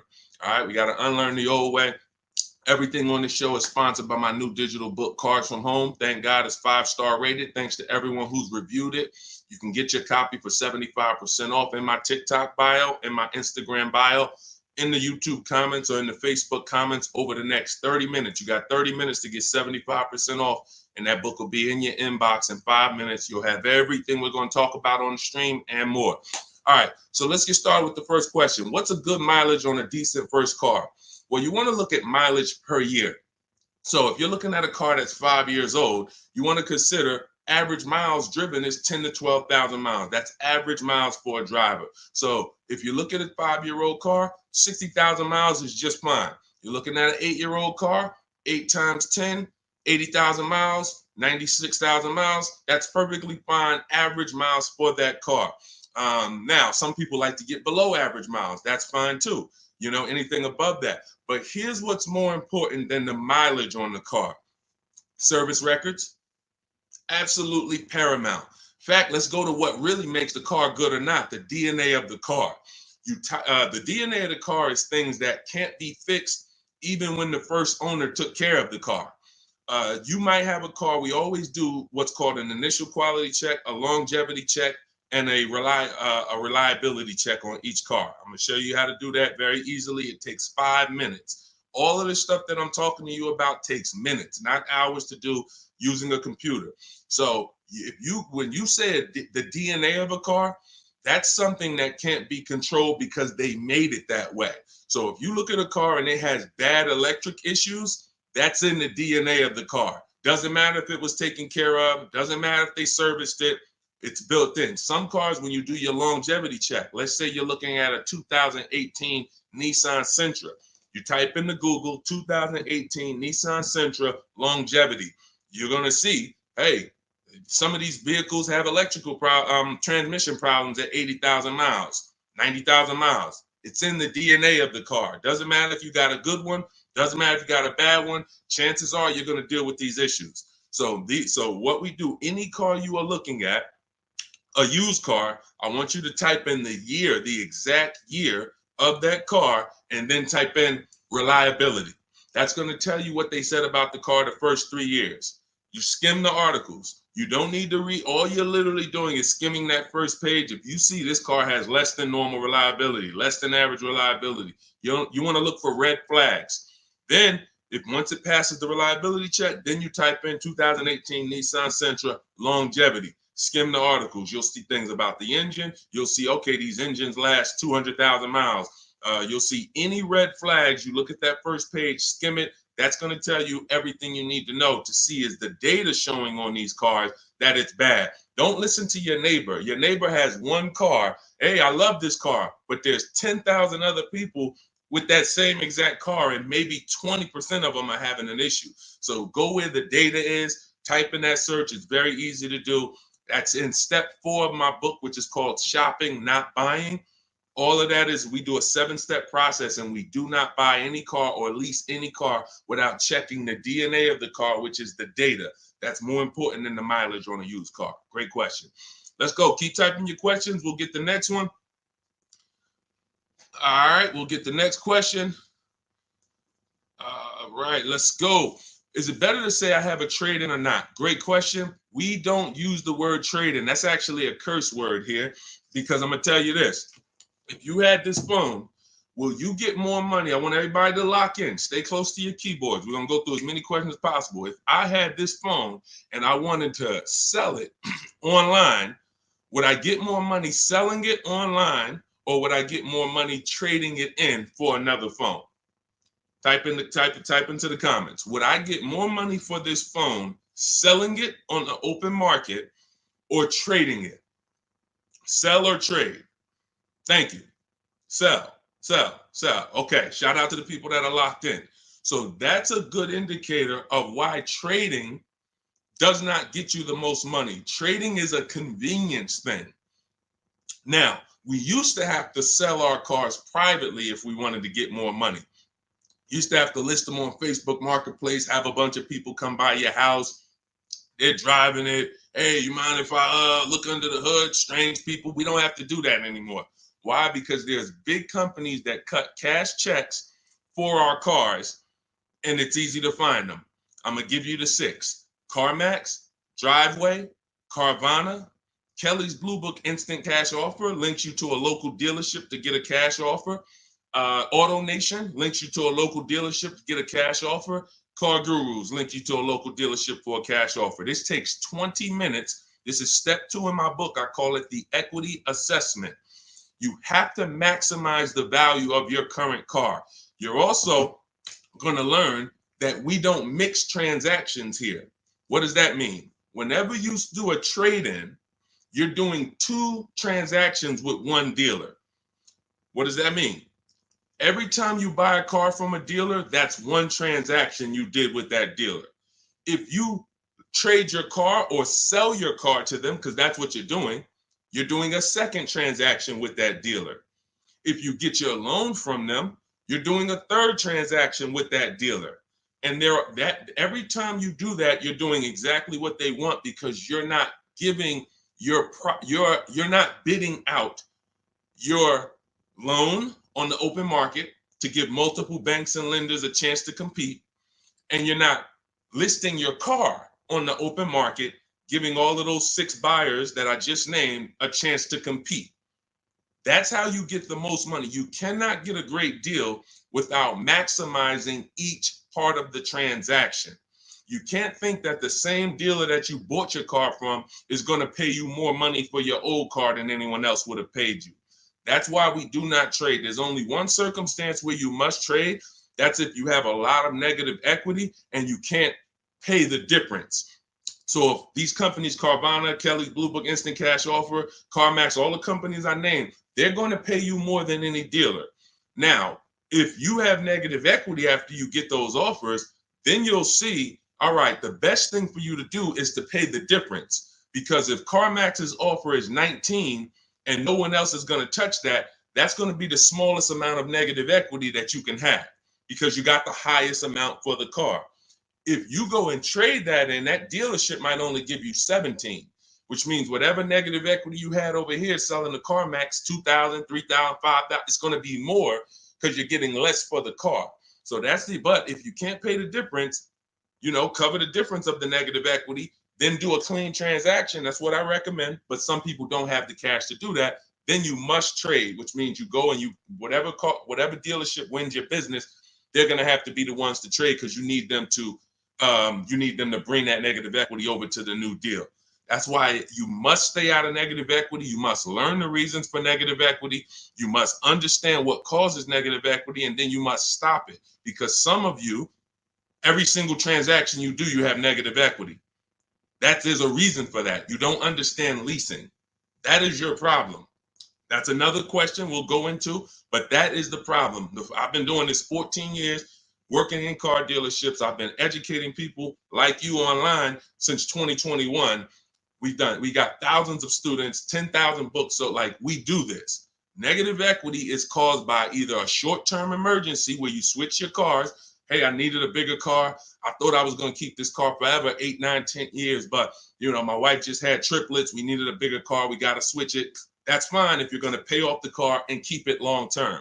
But if you're just switching cars, hey, I get a loan, 5-6 year loan, switch the car in 2 years, 3 years, roll the negative equity over. You keep doing that. The reason is you don't understand leasing, and you're in a financial structure that is going to penalize you for these short-term trades, and when you should be learning about getting below market leases. And we talk about that a lot on the stream. So great question. We do not trade. All of this is in my new digital book, Cars from Home, 7 Steps to Saving Time, Money, and Avoiding Dealerships. You can get a copy for 75% off as part of our launch offer in my TikTok bio, in my Instagram bio, in the YouTube comment section, or in the Facebook comment section. But it's only for 30 minutes. Once the 30-minute timer goes to zero, it's $97. And it's worth every penny at $97, but $24 is better. So go there, get your book, come back to the show. All right, see you in a sec. Go ahead, Dolan. Next question. $10,000 upsell. And you know what? Listen, this person grab this question, Dolan, for the next question. She said, I bought a vehicle during the pandemic, $10,000 upsell. I want to tell her about Bonita, but that'll be the next question. Let's get to C. Robinson on Instagram. We're in the midst of trying to lease a car. It's exhausting. Well, you're doing it the way they want you to do it. You're in there begging for discounts. You're in there walking into dealers, hoping you can get a good price. And what you don't understand is that 80% of dealers are overpriced.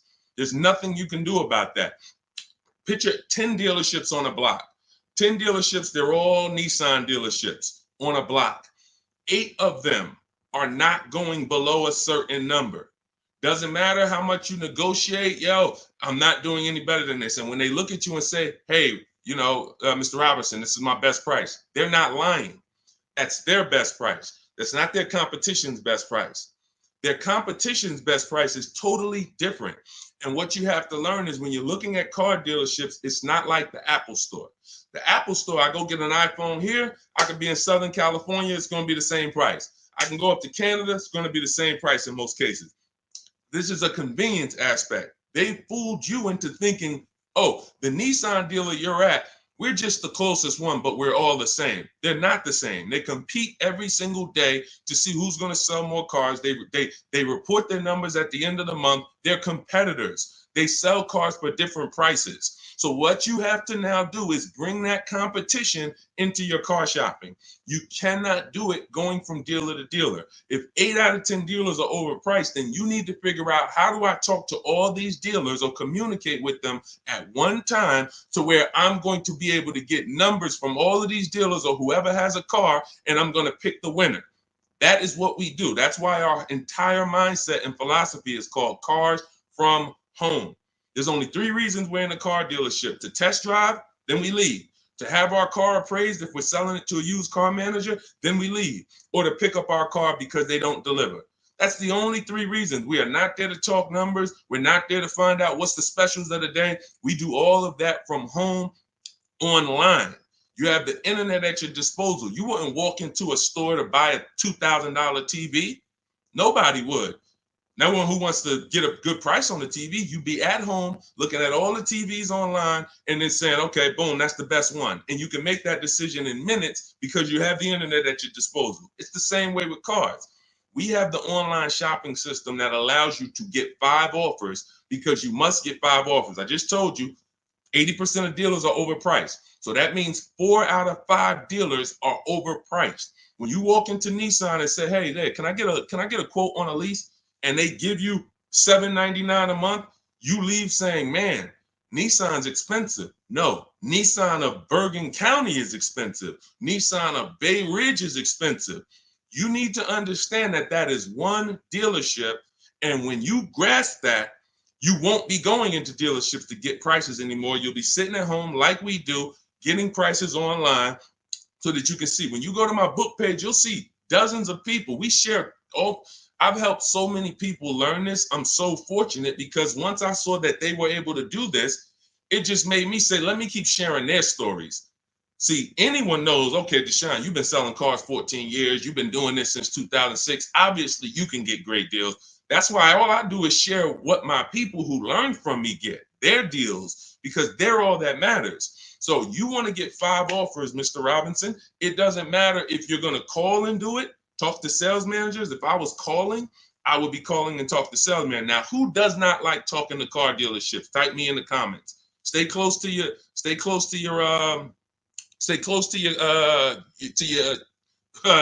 keyboard because I need to interact with you guys. Who does not like talking to car dealers? Because there are some people who do.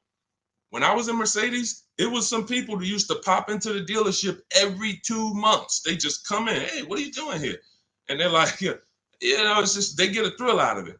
But if you don't like talking to car salesmen, type me or type hate it.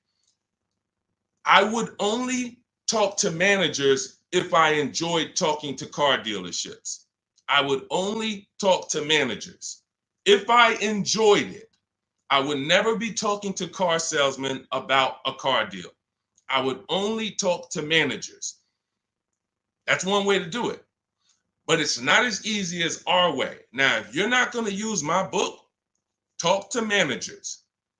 Talk to managers. You must get 5 offers because then you're going to see how the heck is the same car, same $35,000 car. One dealership's charging me $560, no money down. One dealership's charging me $490, no money down. One dealership is charging me $395, no money down. How are these offers so different? because you're proving to yourself what I'm trying to tell you, which is 8 out of 10 are overpriced.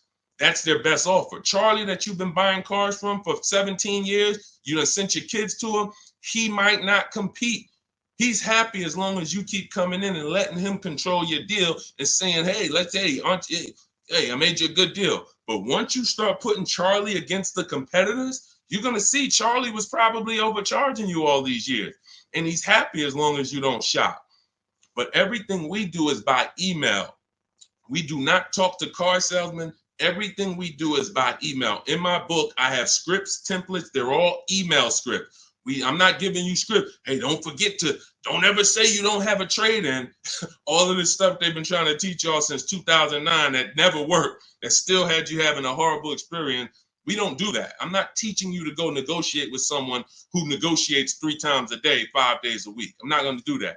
But what I am going to do is teach you what to say by email to everything they're going to say to move the conversation forward with multiple dealerships at once so you can get 5 to 7 offers. That's why in my book, step 5 is called the 25 to 5, where we connect with 25 dealers online. We do it in 20 minutes, and you use my email scripts to move the conversation forward to get 5 to 7 offers. Once you get 5 to 7 offers, you're going to see the best one.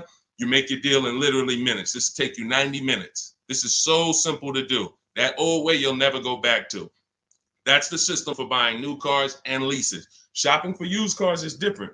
We still don't talk to salesmen, but it's a different system because we use the marketplaces. But that's your problem with shopping for a lease right now, C. Robertson. You are in the wrong places, talking to the wrong people, trying to beg for discounts when you need to step out of that and start making dealers bid. That's all in my new digital book, Cars from Home, 7 Steps to Saving Time, Money, and Avoiding Dealerships. It's the whole blueprint, step by step. You can't mess it up. We got grandmothers, single mothers, introverts. Doesn't matter. You cannot mess it up. So get your copy for 75% off in my TikTok bio, my Instagram bio, the YouTube comment section, or the Facebook comment section. Only for 30 minutes. Use it. You'll never have these problems again. Go ahead, Dolan. Next question. Great question. Let's go. Negative equity. Can I still get a good trade? Not necessarily. This person has negative equity and they're asking, can I still get a trade in value? I told you the first thing you want to do with negative equity is make sure you're getting the most money for your car. That's super important because if you could have gotten 18 for your car, but you're looking at 16 and you're saying, okay, based on 16, I have $4,000 of negative equity. Well, if you got 18, you'd have 2,000 of negative equity. So part of this entire transaction, which I call the equity assessment, is making sure that I have found the buyers who will cut me a cash check and pay the most money. I do not go into dealerships and have them look at me and say, yeah, well, based on what we could pay, you got about 8,000 negative equity. Again, you're not going to pay more money than CarMax, Driveway, Carvana, Kelly's Blue Book Instant Cash Offer, AutoNation, and Car Guru, Sell My Car. These are 6 offers. And these are people who every day they are fighting to buy vehicles. These are the people you want to be selling your cars to. People who every day all they do is get up and buy cars. People coming in there, hey, I'm here to pick up my check. They inspect the car, go into the accounting department, cut the check. Thank you, sir. Take off the license plate. Next. This is what they do. They're not trying to sell you a car. They're trying to buy cars. That's why we want to put our car in that market. So that's the first thing. Now, when you look at that, I have 2 strategies in my book for negative equity. And then a third one that doesn't lead to a car, because there's only 2 things that I've seen that stop people from getting cars depending on their situation. Credit is too bad, negative equity is too high, and they can't transfer it. We had people, I remember I was at the dealership, I'm at Mercedes, I got people with 800 credit scores not getting a car. They could afford it, can't transfer it. The bank's not going to approve it. They got 10,000 in negative equity. They're trying to roll it over to a $40,000 car. And they're trying to do no money down. So they want to finance the tax. They want to roll in the tax, the fees, and the negative equity. Bank's not doing it. That is how you could not get a car with negative equity. But there's 2 situations where you can. First one is if you can pay that difference. I already mentioned that. You get your 6 offers: driveway, Carvana, Kelly's Blue Book Instant Cash Offer, um, uh, CarMax, Carvana, Kelly's Blue Book Instant Cash Offer, driveway, and Car Gurus and Auto Nation Sell My Car. 6 offers. If you can pay the difference, do it, because now you got a clean transaction. Now there's no baggage. I'm going in to shop for my car. Now, you have to time your transactions. In the book, I teach you how to time the transaction. You're not selling the car to them right away because you got to go find your car first. But here's another great thing about these companies. When you find out your car is worth 18, that's my highest bid. Now let me go shop for my new car. I'm going to keep y'all right there. I might not sell my car to y'all for 30 more days or 45 more days, but y'all going to be right there. They're not going to be like, hey, we only want to buy the car today. If you don't sell it to us today, we don't want it. No, they're going to be there in 30 days. Now, the offer might change a little. I always say you run it again every 2 weeks. See if it's changed. You know, car values do drop, but usually by a small amount. But the point is, once you know what your highest offer is, now let me start getting bids for my new car or my lease, or let me start looking at the market for my used car to find my below market used car. Once I find that car, once I find the 20% dealership, remember that. If you're locked in on that 80% are overpriced and 20% are the best prices, type 20 in the comments. For the people who understand, oh, Deshone, I keep hearing you say 80% are overpriced. So that means I should be focused on finding the 20, right? Yes, type 20 into the chat. So I know you are locked in on understanding this. So now you're looking for this 20% dealer who's going to sell the used cars at the best prices, who's going to give you the best prices on the leases. I'm not seeing enough 20s come in the chat. Come on, y'all, lock in. Don't be distracted. It's too many things. Don't be reading other people's comments. We got some weirdos that come in every day. They talking about stuff that's unrelated because they're trying to distract you. You need to focus so that you can keep the most money in your bank account. Serious financial conversation we having right now.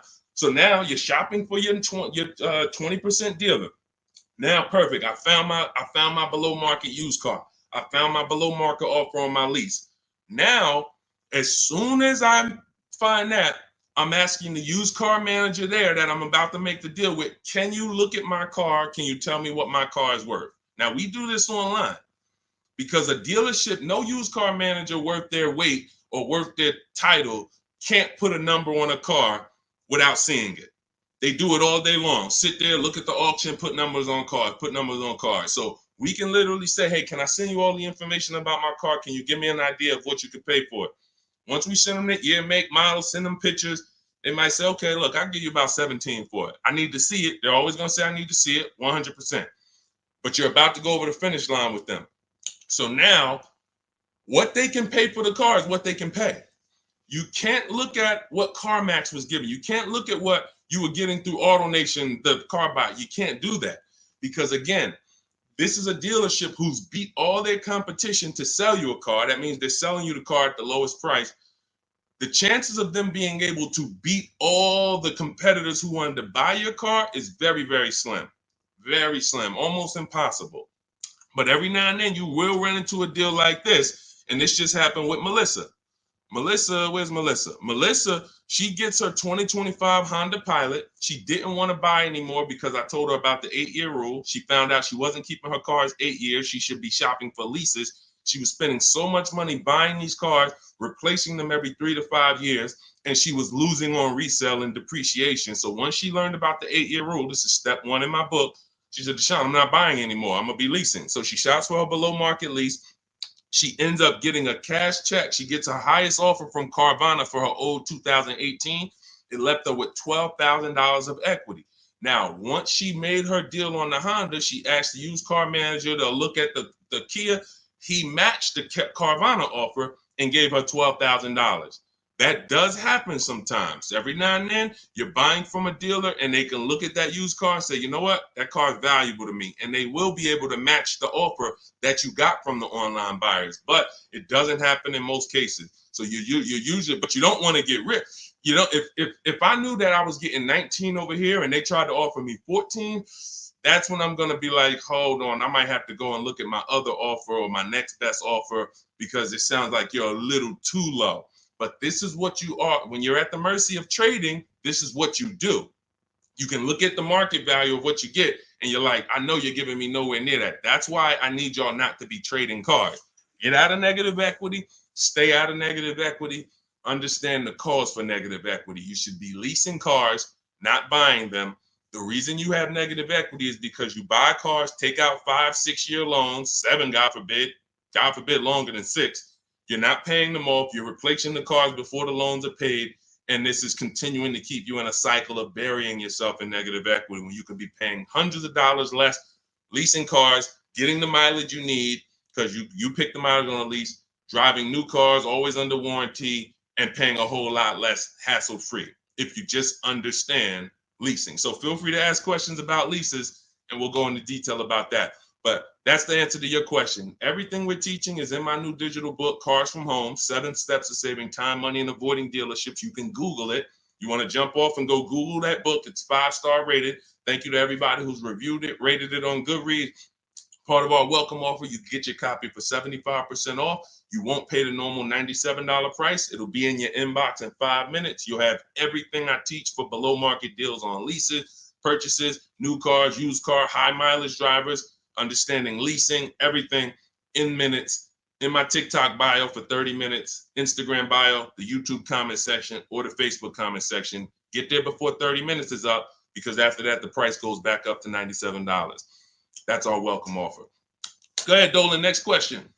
Shout out to the sharers and shout out to the people running the likes up on TikTok. Y'all know it's a couple people on here that know. I can see the likes just going up. Y'all keep tapping the screen and y'all see those likes run up. We appreciate you. I can't share this. We can't get this message out without you. The people who take the time to share. I see you. Hello from Jennifer. She said just shared the live. Everyone who shares these broadcasts, who tags their friends, we appreciate you. Y'all are the real ones. All right, let's go. Steve Chase. The 5.3, 6.0, 6.2 GM motors with variable valve timing are throwing lifters like crazy. Beware. Okay, well, listen, that's what we would check in our reliability and our longevity checks. See, so he's talking about the engines on these vehicles and the variable valve timing engines. Listen, there are cars that are new cars that have serious problems, especially when you consider what happened in 2020 to 2023, when we had a limited inventory supply, but we had people trying to build cars to get them out to satisfy demand. So you had a lot of cars being built on the fly. But here's the thing. Step 4 of my process, which is shopping, not buying, we're doing a longevity check, a reliability check, and an initial quality check. Any vehicle you're doing, if you're leasing or buying a new car, you need to understand these 3 terms. Initial quality is, what is the data saying about the car the first 3 months? What are the owners saying? Is the technology clunky? Is it hard to use? That's initial quality. First 90 days that the vehicle has been in existence, what is the data saying? Reliability is the first 3 months. What are owners saying the first 3 months about this vehicle? What is the data showing? Not your neighbor. Your neighbor is not the data. Hey, I love this car, Steve. Okay, there's 10,000, 50,000 other people that have this car, and maybe 10% of them don't love this car because there's an issue going. You might have got a good one, they didn't. We need to know what the data says. So reliability is the first 3 years. Longevity is the long term. What are the reports saying about the engines, the transmissions? So how do we check this? It takes us 5 to 8 minutes. You type in the year, the specific year, make, and model of the vehicle you're looking at. You do not type in Kia Sorento reliability. No. 2019 might have been trash, but they saw the data and they fixed it in 2020 is great. You must type in the specific year. So you're going to type in 2020 Kia Sorento initial quality, and you're going to just skim the first articles on Google and see what is it saying. Okay, this initial quality, owners report these issues, electric issues. Just skim the first page, look at the major third-party websites. Do not look at any websites that were made by a dealership or the brand that makes the car. Don't look at KiaNews.com. No, you want to look at the third-party sites to see what they're saying about this vehicle. Now, you move to, once it passes that check, You move to the reliability. 2020 Kia Sorento, reliability. Skim the articles. What is it saying? See any red? This vehicle, owners report less than average reliability on this vehicle. That's a problem. So once it passes that check, we move to the last one. And you don't have to do this if you're leasing. You're only doing this last one if you're buying. 2020 Kia Sorento, longevity. That's going to tell you right at the top. Owners report these engines last 80, 90,000, transmission issues, 80, 90,000 miles. Or sometimes you'll see right at the top, these vehicles last 200 to 300,000 miles when taken care of, well maintained. That's a great sign. Now, how do we make sure that the vehicle's been well maintained? That's a different issue. We talked about that a little earlier. This is how we do it with service records and all of that. But you must check what Steve is talking about is the DNA of the vehicle. That's what I call the DNA of the vehicle. An engine that they made, a transmission that they made, a steering system that they made. It's either good, great, or bad. If you got problems, you can't change the steering. You can't find one that was well maintained and taken care of and say, all right, great. Now I don't have to worry about those issues. Yes, you do, because they made the car like that. They made it with a bad steering system. They made it with a bad transmission. So when you do that, this is step 4 in my book, Cars from Home, 7 Steps to Saving Time, Money, and Avoiding Dealership. Step 7 is delivery. But step 1, most important question, leasing versus buying. We go into that. Step 2 is the equity assessment to make sure we get more for our vehicle, for our old replacement car. And that includes leases. Some of you didn't know you could sell leases. We've been doing it for 3-4 years, teaching people how to do it. That's in the equity assessment step. Step 3, we structure our deal. Step 4 is called shopping, not buying. Step 5 is multiple offers and multiple options. We're in the market. Step 6 is paperwork and protection. Step 7 is delivery. So step 4 is where we make sure we're not getting bad cars with bad engines, Steve. So the warnings is not there. If people are going to do what I just said, they're not going to be a victim of what you just said. If they're not, yeah, they'll end up with a car that's in the shop every 6 months. And that was an easily avoidable problem. So you can get your copy of my digital book in my TikTok bio, my Instagram bio, Facebook comments, or the YouTube comments for 30 minutes only. You get 75% off as part of our welcome offer. Go download your book. It'll be in your inbox. Make sure as soon as you get your book, you screenshot the thank you page. Right on the thank you page, it says click below to open your book. And I'm sending you another copy by email, but every now and then you type your email in wrong. You don't, and we can't send an email to a wrong email. So make sure you screenshot, get my support team's email, just in case you type your email wrong, we can make sure you get your book. All right, great concern, Steve. That's how we address it. Go ahead, Dolan, pull the next question in.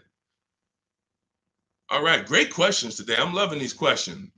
What's going on, Duchess of Kinks? I probably butchered that. Forgive me. Should I sell Hyundai Sonata that is highly stolen vehicle? I'm not understanding that question. Should you sell the Hyundai Sonata, which is a highly stolen vehicle? You're gonna have to, try to clarify that question. Now, Dolan, there was a question on TikTok I mentioned earlier about somebody who said they bought a car during the pandemic, a $10,000 upsell. It's from Hey, it's Elmo. Okay, perfect. Hey, it's Elmo says, I bought a car during the pandemic, $10,000 upsell. This is the sad part about what happened during the pandemic. They made you think that everyone was selling cars at those prices. And that's where I birthed the system that I teach about, making dealers bid so that you can see that 80% of the dealers, even back then, were overpriced. I had friends in the car business, still do, that were managers that I was calling during those times. And we were talking about what dealers were doing. And it was like, some of them were disgusted with it. Very, very few of them were moving like that. They were selling at list price. Very few were giving discounts, but no one was charging $5,000, $10,000 over sticker. So I knew that. And my mission was to teach people back then that you have to get bids from multiple dealers, because the 80% who you guys know are the overpriced dealers. If you've been on this stream, 80% of dealers are overpriced, 8 out of 10. If there's 8 Kia dealerships on the road, 8 of them, no matter how much you negotiate, are never going to be as low as the other 2. The other 2 are the competitor. They want to beat their competition. They don't care if they make $1,000 profit on a deal. As long as they're beating their competitors, they want to do it. These other dealers will be like, hey, I need to make at least $4,000 on this car. I'm not selling it. That's what you're dealing with. And they're not giving you the rebate. So all of this stuff happened during the pandemic because people didn't know how to shop. So one of the most popular vehicles during the pandemic was this vehicle I'm showing on YouTube, Facebook, and Instagram. It's the Kia Telluride. And Benita, you can look at the year. This was 2022. We were still seeing people pay $5,000 and $10,000 over sticker for these Kia Telluride. Benita comes in, she gets bids, and she ends up with a lease at $600 a month, $600 down. She gave them $600. She drove off. There were people, and if anybody is willing to say me and tell your story about the Kia Telluride, there are people that were paying $800, $900 a month for this exact same vehicle. They were leasing them and buying them for $5,000 and $10,000 over sticker. She ends up, I don't know if she got a discount, but she probably did because you couldn't get to a $600 payment on a Kia Telluride back then without a discount. So what does that tell you? It's always going to be deals. It depends on how you shop. Somebody came to me in the gym. First thing he said to me was, man, when is the car market going to get better? We have been getting deals since 2019. There's never been a point in time in my life where I couldn't get a below market deal. So what you got to understand about the car market is it's three prices, always three prices for every car. Every time you buy a car, you need to lock in. There's three prices that could be paid. Market value, that's what most people are paying. Above market value, that's what some people are paying because they have no idea how to shop. They're easily manipulated. Dealers know how to make them pay more and have them think they won. Happens all the time. And then below market value. Below market value is reserved for the savvy people with strategies. You don't get a below market price by accident. You don't get a below market price by negotiating. Because if you're negotiating with an 80% dealer and you think, oh man, I talked him down to the bottom, he wouldn't even do no less than what he was going to let me walk out. That does not mean that was the lowest price in the market. The way you get the lowest price in the market is through bidding. It's through getting 5 offers from 5 separate dealers to get your prices. Look at somebody like Teddy. Teddy gets a BMW because people say, well, does this work for exotic cars or luxury cars? This works for every car because the bidding system works for everything. Amazon, that's how we buy everything in life. If you really think about it, bidding is how we buy everything in life except cars. Think about that. Everything in life we do, when we're buying cars, when we're buying TVs, when we're buying, just anything. Most of the websites we're on, it's teaching us a bidding system. We're looking at so many options, so many offers, and then we choose the best one. When it comes to this, Teddy's highest offer on his $73,000 BMW, you can see the price here. His highest offer was $1,123 a month. He ends up getting it for $856 a month. $856 to $1,123. 80% of dealers, look, his local dealer, read the comment in the middle. My local dealer, the one that's closest, the one he's probably been, every time he wanted to see the car, he walked in, see them. Oh, hey, Teddy, when you're ready, man, we're going to take care of you. His local dealer comes back at $937. So he's sitting at home. And look, he said, thank you, Deshone, for the wisdom and advice. This program works. I even got them they covered his last 2 lease payments. He had to drive an hour and a half to pick it up. That's when you know you did it right.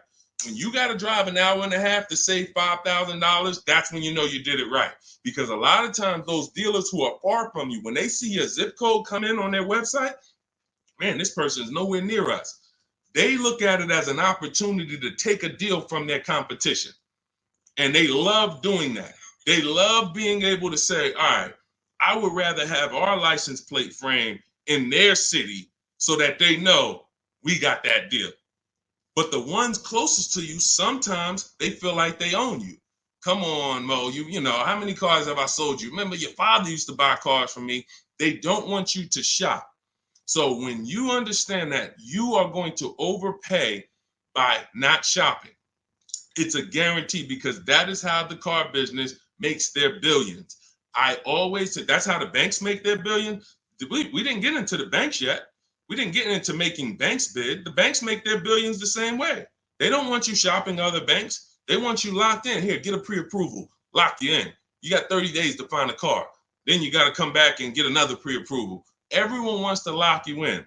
They don't want you using the internet to get better deals, sitting at home, making all these banks bid, all these companies bid. And that's the reason why you can pay $10,000 upsell and think that was the best deal you could have gotten. I remember when the Bronco came out, the new Bronco came out right about that time, and everyone wanted the Bronco. There was $10,000 over sticker and more. G-Wagon, same thing, $25,000, $50,000 over sticker. If you knew how to shop, you could find a dealer that wasn't paying, that wasn't charging that. Which means if you found a dealer, if you were about to sign a deal for $15,000 over sticker, $15,000, because you're thinking, oh, they're telling me this is it. It's no cars out here. And then you find a way through strategy, through shopping, and you find a deal at sticker, you just saved you just avoided a $15,000 mistake. Because if it was the only way, then it's not a mistake. If everyone paid those prices, it wasn't a mistake. This was just what everyone was paying. I needed a car, I had to pay it. But when you find a car that didn't have the markup and you get it, you understand. So let this be a lesson. I'm the bad news first person. I can't change that. Some of you, you know that. You've been on with me long enough. You've been following me or you've been on the stream. I always admit that. I'm the bad news first person. Most times you come into my stream, it's not going to be good news. You're going to hear about mistakes you make. I used to do a class where I just broke down 23 mistakes I see most people making that's costing them thousands. But I don't leave you there. I give you the new way. If I left you there, then it would be like, dang, this is terrible. No, I gotta tell you the mistakes and how much it's cost you not knowing how to shop, how much dealers have made on you to get you to say, oh, let me do something different so that they don't keep making this money on me that I didn't have to give them. So all of this, the bidding strategies, everything I teach is in my new digital book, Cars from Home. 7 Steps to Saving Time, Money, and Avoiding Dealerships. It's 5-star rated. You can Google it. You'll never have to worry about upsell. I don't have one person that I know that have reported a deal to me. And, I can share these people all day long. You guys know all I do is share people. Eddie, Kimberly, Charles, Sean, huge discount, $20,000 discount. Kimberly, $20,000 discount on her Maserati. Charles, ridiculous deal on her Palisade. Pierre, on his pre-owned Mazda, he gets 20% off the original MSRP on his pre-owned. It was only 1 year old at the time. Zafrina gets a 0.88% lease, $579, $66,000 vehicle. Tiffany, use my book, $44,000 Mazda, ends up getting $6,500 discount from home. All of these people are making these deals from home. Teddy, we already talked about. Look, Jared, use the scripts. Lowest offer $565 a month to $520 a month. 2024 Volkswagen, no money down. No one who has learned from me has ever paid over sticker. We don't really even accept sticker price. We find the dealers who want to beat their competition, and in most cases, dealers are going to. Let me show you the biggest discount I've ever seen. I've never even gotten. And now this is a specific car. Every car is different. The bottom market value of every car is different. But Milligan, she got the biggest discount I've ever seen on any car. Hold on. Milligan, a couple days ago, she got a Mercedes. She got a 2024 Mercedes EQE. It was a $79,000 vehicle. You can see it if you zoom in. Her adjusted price was $51,300. From $79,000 to $51,000. Some of you know someone who has this vehicle. If you didn't get, this is how feeling for the bottom is a losing strategy. You might have thought you did good. Deshaun, I got that same vehicle. I got the EQE. I got $10,000 off. I thought I won. Milligan got $27,000 off. Let that sink in. You can't feel for the bottom. You can only have dealers bid to find the bottom. You don't know what the bottom is. They want you to think you won. Hey, you got 10,000. Ain't that good enough? Yeah, I guess. I never got 10,000 off a car before. If this particular case, you would have lost $17,000 overpayment. So this is what bidding gets you. You want to learn to make people bid and stop negotiating with one dealer or two dealers. It's a losing strategy. All right, go ahead, Dolan. Next question. Great questions today. Keep them coming. Keep them coming. Dang, y'all running the likes up on TikTok. Thank you so much. We on 2 TikTok channels right now, if y'all didn't know. Every time y'all hear something y'all like, y'all keep running those likes up, man. I appreciate it. That really matters. And shout out to the people who shared, who tagged somebody. If you haven't tagged your best friend into the broadcast, I got to question what type of friend you are. Your best friend out here right now, car shop, and you don't even know it. And you getting all this gold and you haven't tagged them in. What's up, Tracy on TikTok? Lease is up in 2 months. Use the private broker. How do I know if he gives a good deal? Great question. Most brokers are ripping you off. And here's the thing, they're controlling your deal. They're not bad people. They're just about the profit. So as a broker, we work on trust. When I was a broker, it was a trust system. So I care about you more than the dealer. Let me represent your interests. Here's the problem. If you don't have a broker who's sincerely shopping the market for you, then you're losing.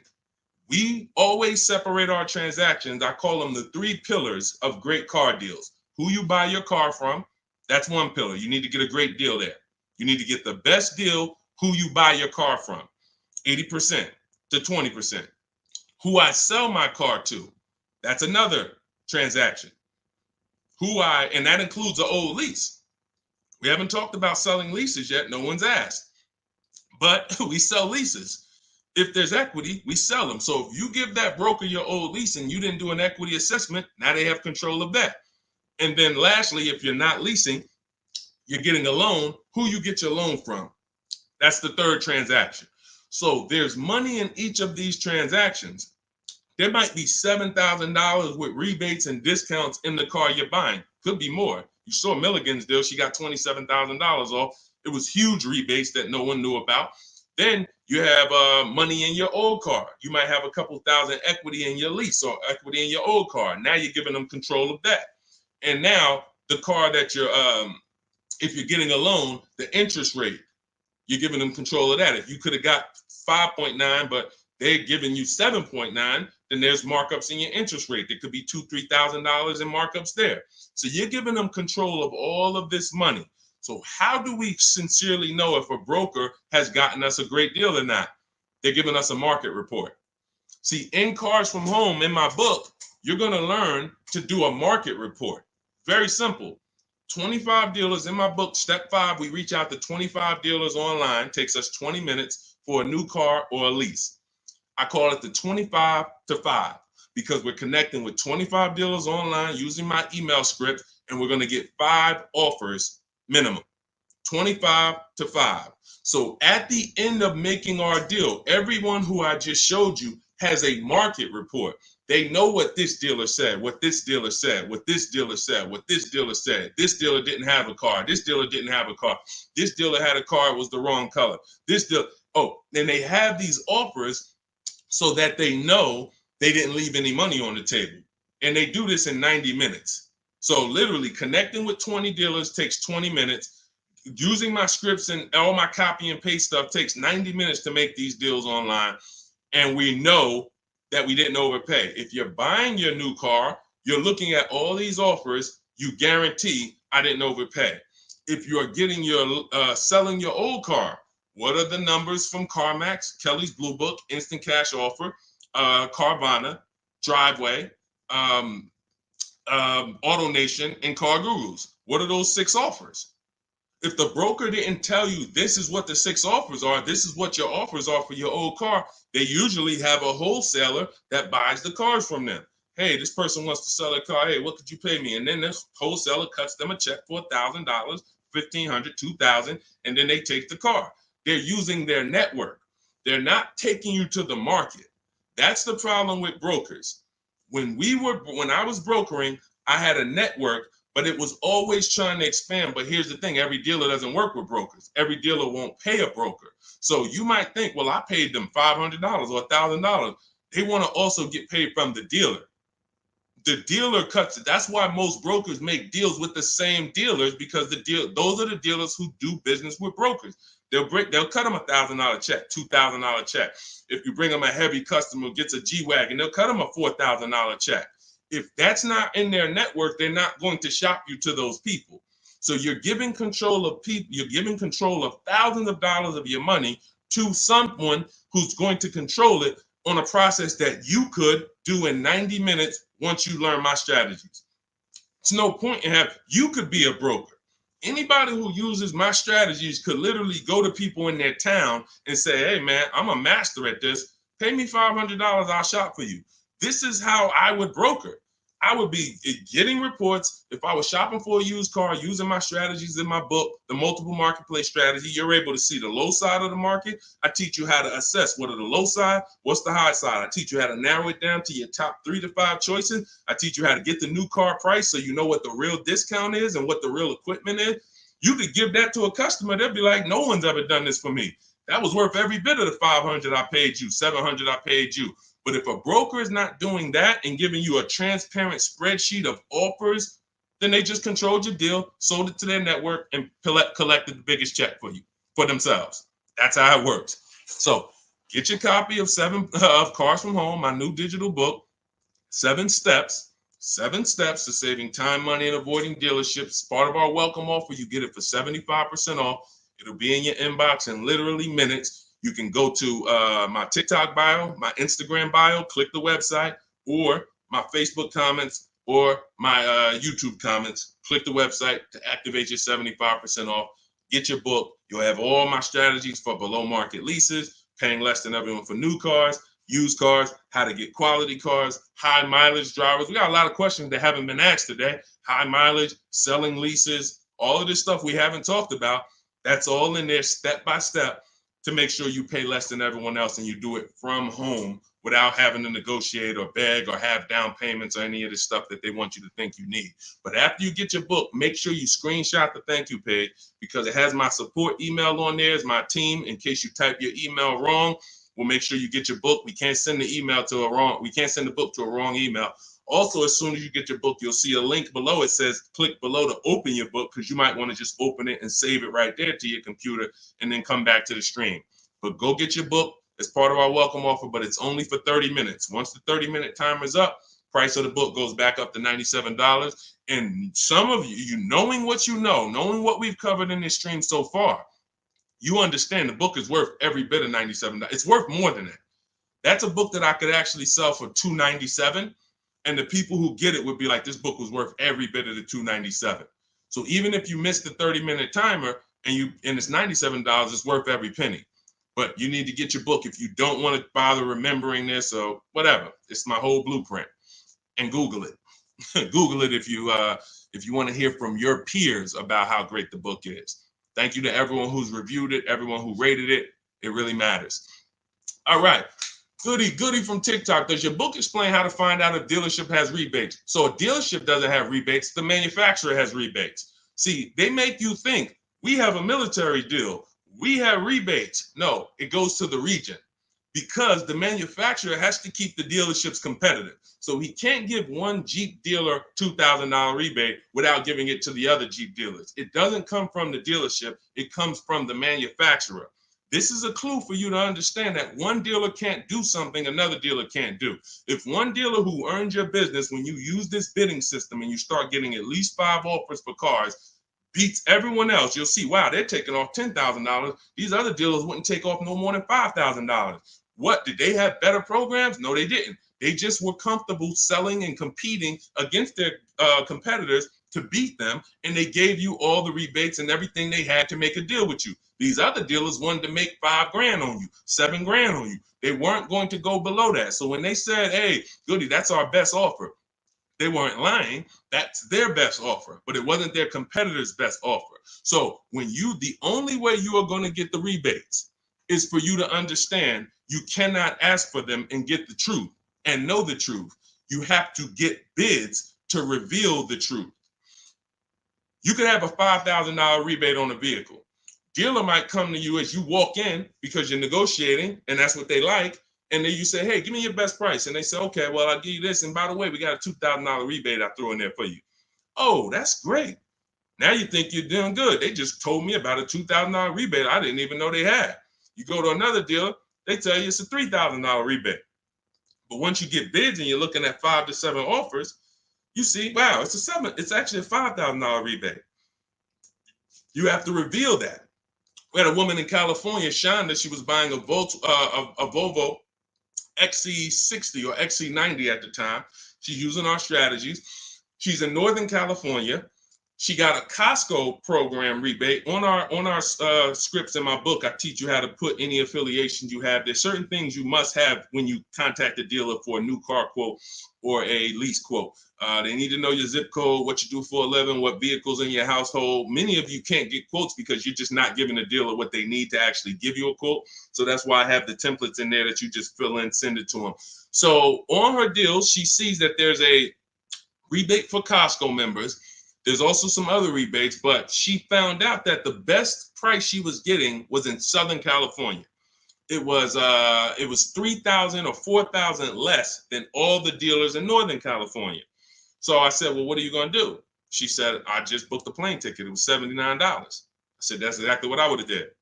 I'm flying to Southern California to save almost $4,000. Cost me $100 for a plane ticket, and I'll drive back up to Northern California in my new vehicle. See, you must reveal the rebates. Dealers will tell you there's 5,000, there's 8,000, but if you're dealing with an 80% dealer, and all of you who've been on the stream, you know the 80% of dealers are overpriced. We've already talked about the 80 and 20. Out of 10 Volvo dealerships, 8 of them are going to be overpriced. No matter how much you negotiate, you can't win. You're never going to get a below market price from the 80%.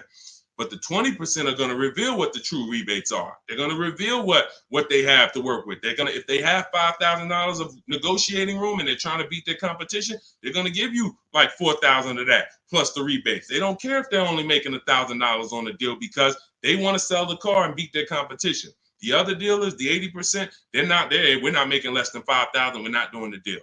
And that's it. We'll sell it to somebody else. We'll sell it to somebody else who doesn't know how to shop. We'll sell it to someone else who walks in and tries to negotiate with us. We'll sell it to somebody else who doesn't make us compete against competitors. We're not going that low to earn your business, Mr. Goody. So that's okay. That's why we sit at home. We talk, we communicate with not just them, but with all of their competitors. That's why the strategy in step 5 is called the 25 to 5. You're going to be connecting with 25 dealers in 20 minutes using my email scripts to get 5 to 7 offers. And next thing you know, you found the highest offer, the best offer, and it might be an hour and a half away. Look at Sean's deal where he saved $20,000 on his F-150 Lightning. Some of you may know someone who has this vehicle. Didn't save 20 grand off of it. Look, he said $73,000 F-150 Lightning. He ends up getting $49.90 discount plus $15,500 in rebates. Now, I go to him and I said, look, because some of you would have been like, wow, that sounds like a good deal. We need to go and take that deal. But here's what I had to ask him. I had to ask him, if you don't know, if you haven't seen the other offers, we don't know for sure this is the best deal. We don't know for sure this is the best deal because what if you could have been Milligan and you could have got $27,000 off? Type dollar signs if you want all the money off. Type all the money if you want all the money.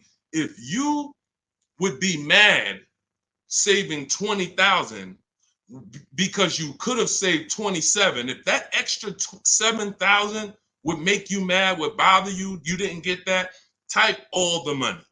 Type dollar signs if you like Deshone. Yeah, I don't care if I'm getting 20. If I could have got 27, I want the 27. So this is how we prevent that. You must get offers to find out. So the $15,500 discount from Sean is we don't know it's the best offer until we look at the other offers. Now let me find the clip where he explained how he had to go outside his state. Hold on, I got a lot of pictures here. He had to go outside his state to actually get the best offer. Hold on. Here we go, right here. He says, I guess I could have put a little more info on here. Yes, he said, I got about 15 quotes. I couldn't find anything under MSRP. I ended up expanding my search to 150 miles outside my area to find this deal. I'm going to another state to pick this up, which is something I never would have thought before. And I can't see the rest because the comment's blocking it. So he was local minded like you. I'm just going to find the best deal locally. Once he starts using my systems and finding out, wait, I could talk to a dealer that's 200 miles away from me the same way I'm talking to a dealer that's 20 minutes away from me. He expands his search. The dealer who's in the next state over saves him 20 grand total, gives him all the rebates. He drives to the next state to pick it up. That is how you win. What's up, Aways? Good to see you. That is how you win. Local business is dead. That doesn't mean the local dealer won't win the bid, but they must win the bid. Car dealers are not your friends. And you might have been, it's going to be hard for you if you've been inviting your car salesman to the barbecues and they know all your kids and all of that. The whole thing is trust. That's what they're basing it off of. And watch this. If they don't mind competing, you can still come to the barbecues. But I need to make you compete with your competitors, because I need to know if the price you're giving me is truly the best price. And if I've been your customer for 10, 15 years and you sold cars to my family, then every time you see we need a car and you see I'm putting you up against your competitors, you should be like, well, that's Mr. Goody right there. You go out, talk to your general manager, go to him and say, hey, look, I know we don't normally sell a car below this, but this guy, he's shopping different now. He used to just walk in and let us negotiate with him, and we make five grand on him, 4 grand, 3 grand, 8 grand. And now he's making us shop. I don't really want to lose this guy's business because they buy a lot of cars. Can we do something to beat all our competitors? Talk to your general manager and get it done. I go to his barbecues, he's inviting me over. I know his kids. But if they get mad at you because they're like, wait, come on, what do you mean you put me through all of this now? Then you understand. You've been making money on me for years, and now you're pissed off because I'm making you compete. That's good. We needed to know that. Thanks a lot, Charlie. Hey, hope you enjoyed the barbecues. You won't be back. All of this is in my digital book, my new book called Cars from Home, 7 Steps to Saving Time, Money, and Avoiding Dealerships. You can get it for 75% off as part of our welcome offer. In my TikTok bio, click the picture of me. My Instagram bio, click the picture of me. You'll see a website there, and then click the button that says 75% off my new book as part of our welcome offer. I have one in the YouTube comments or the Facebook comments, no matter where you're at. Get your book, but it's only for 30 minutes. After that, price goes back up to $97. So $97 is worth it. $24 is even better, and it'll be in your inbox in 5 minutes. You'll have all my strategies for below market leases, below market purchases, below market used cars, leasing versus buying, bank bidding war, making banks and credit unions bid without hurting your credit. Everything will be there for you for $24 if you get there before the 30 minutes is up. Go ahead, Dolan. Great show. I'm loving the questions today. If you're getting value out of what we're doing so far, I want you to type value in the comment section. If you are getting value out of what we're doing, shout out to the people that's locked in. Shout out to the people that are locked in. I want you to type value, value, value, value, value, value, value, value, value. I see you. This is all we do. I told you from the moment we started the stream, we don't play around here. We don't hold back. All we do is, all I want you doing is emailing me and writing me with your car deals. I want to be pulling your deals into the stream, just like I'm showing Rosalie, just like I'm showing Jen, just like I'm showing Ansley, just like I'm showing Vincent, just like I'm showing, look, Tasha. I want to be pulling your deals into the stream. And that's all I care about. Everyone knows I can get below market deals. There's nobody on this stream that would be like, hey, Deshone, man, you've been in the car business since 2006. Absolutely. But your deals is what proved the system worked. Once I saw people doing this in 2021, it proved to me that the system works. Now let's just have more people use the system. All right, let's go. We don't talk, T. I don't talk. There's no way. In fact, you said, how can we talk? Hit the Shop with Deshone button. In my bio is a button that says Shop with Deshone. If you qualify for us to do this together, then we can talk. But unfortunately, we got blessed, thank God. We got 2.3 million followers. Everyone wants to buy a car. If I was talking to people, I'd be talking to people all day and we'd be getting things done slow. Like we're about hundreds of people working together. Like I'm not about 20 people. Like it's 60 million people that buy cars. So what we hold ourselves accountable is, are we helping hundreds of people every month get below market car deals? Are we getting information out there that's going to help hundreds of people do it? So if you want to know about us working together and joining my group and working with me personally, hit the Shop with Deshone button and see if you qualify. All right, that's in my bio. That's in the comment section. You can go to shopwithdeshone.com. See if we qualify to work together, but that's the only people that I talk to. All right. Returning my lease and financing a 2025 RAV4. Will I get some money for the return of my vehicle? You need to do an equity assessment. So if you first thing you do is you're going to go to Kelly's Blue Book Instant Cash Offer. You're going to go to Auto Nation. You're going to go to Driveway. You're going to go to Car Guru, Sell My Car. You're going to go to CarMax. You're going to go to Carvana, and you're going to put all the information about your vehicle into those websites. And when they get to the part where they say is the vehicle owned, leased, or financed, you want to type owned. You just want to know what the raw value is without them knowing it's a lease or purchase. None of that. Just want to know what the value is. You're going to call your bank. You're not going to do this process takes 20 minutes, and we've had people make $3,000, $5,000, $10,000 doing the equity assessment. Don't be lazy with this. Call your bank, ask what your payoff is, and when you find out what your payoff is, compare it to the offers. And then you're going to ask, do I have a third-party restriction? The third-party restriction doesn't limit it doesn't limit your ability to sell. It limits who you can sell to. So if you are selling to a third party, that means you can sell to Carvana. You sell to CarMax. You don't want to buy your car and then resell it. We had a lot of people doing that during the pandemic. They were paying taxes and fees to buy, and they end up making little to no money. They literally were buying the car saying, oh, well, I could buy it for 20 and resell it to Carvana for 25.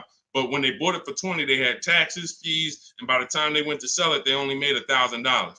When we could have just bid that out to a used car manager, because again, the third-party restriction doesn't limit your ability to sell. It limits who you can sell to. So in my book, in step 2, which is the equity assessment, I teach you how to do 3 different equity assessments depending on your situation. You're only going to do one, but there's 3 different types depending on your situation. One is a standard equity assessment. That means I own my vehicle or I finance it.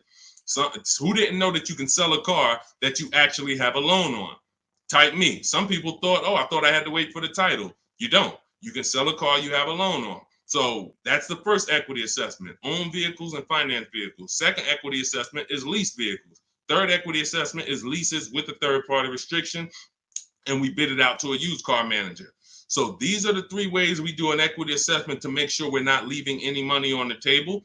And that's it. We've had people make thousands and thousands of dollars. And during the pandemic, it was even more because cars were worth $7,000 to $10,000 more than they were. So we had people making, I sold my Jeep Grand Cherokee lease. I made $9,000. I sold my mother's Mazda CX-5 lease back then, and she made $10,200. So that's all throughout my pages. I've helped people. People be like, yo, I made $7,000 using your strategies to sell leases.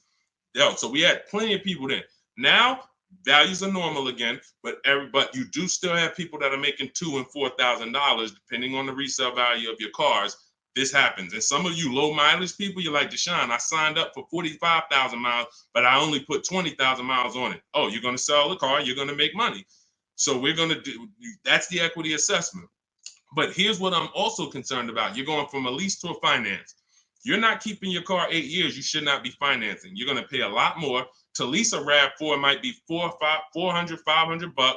To buy that same RAV4 with no money down is going to be probably $800.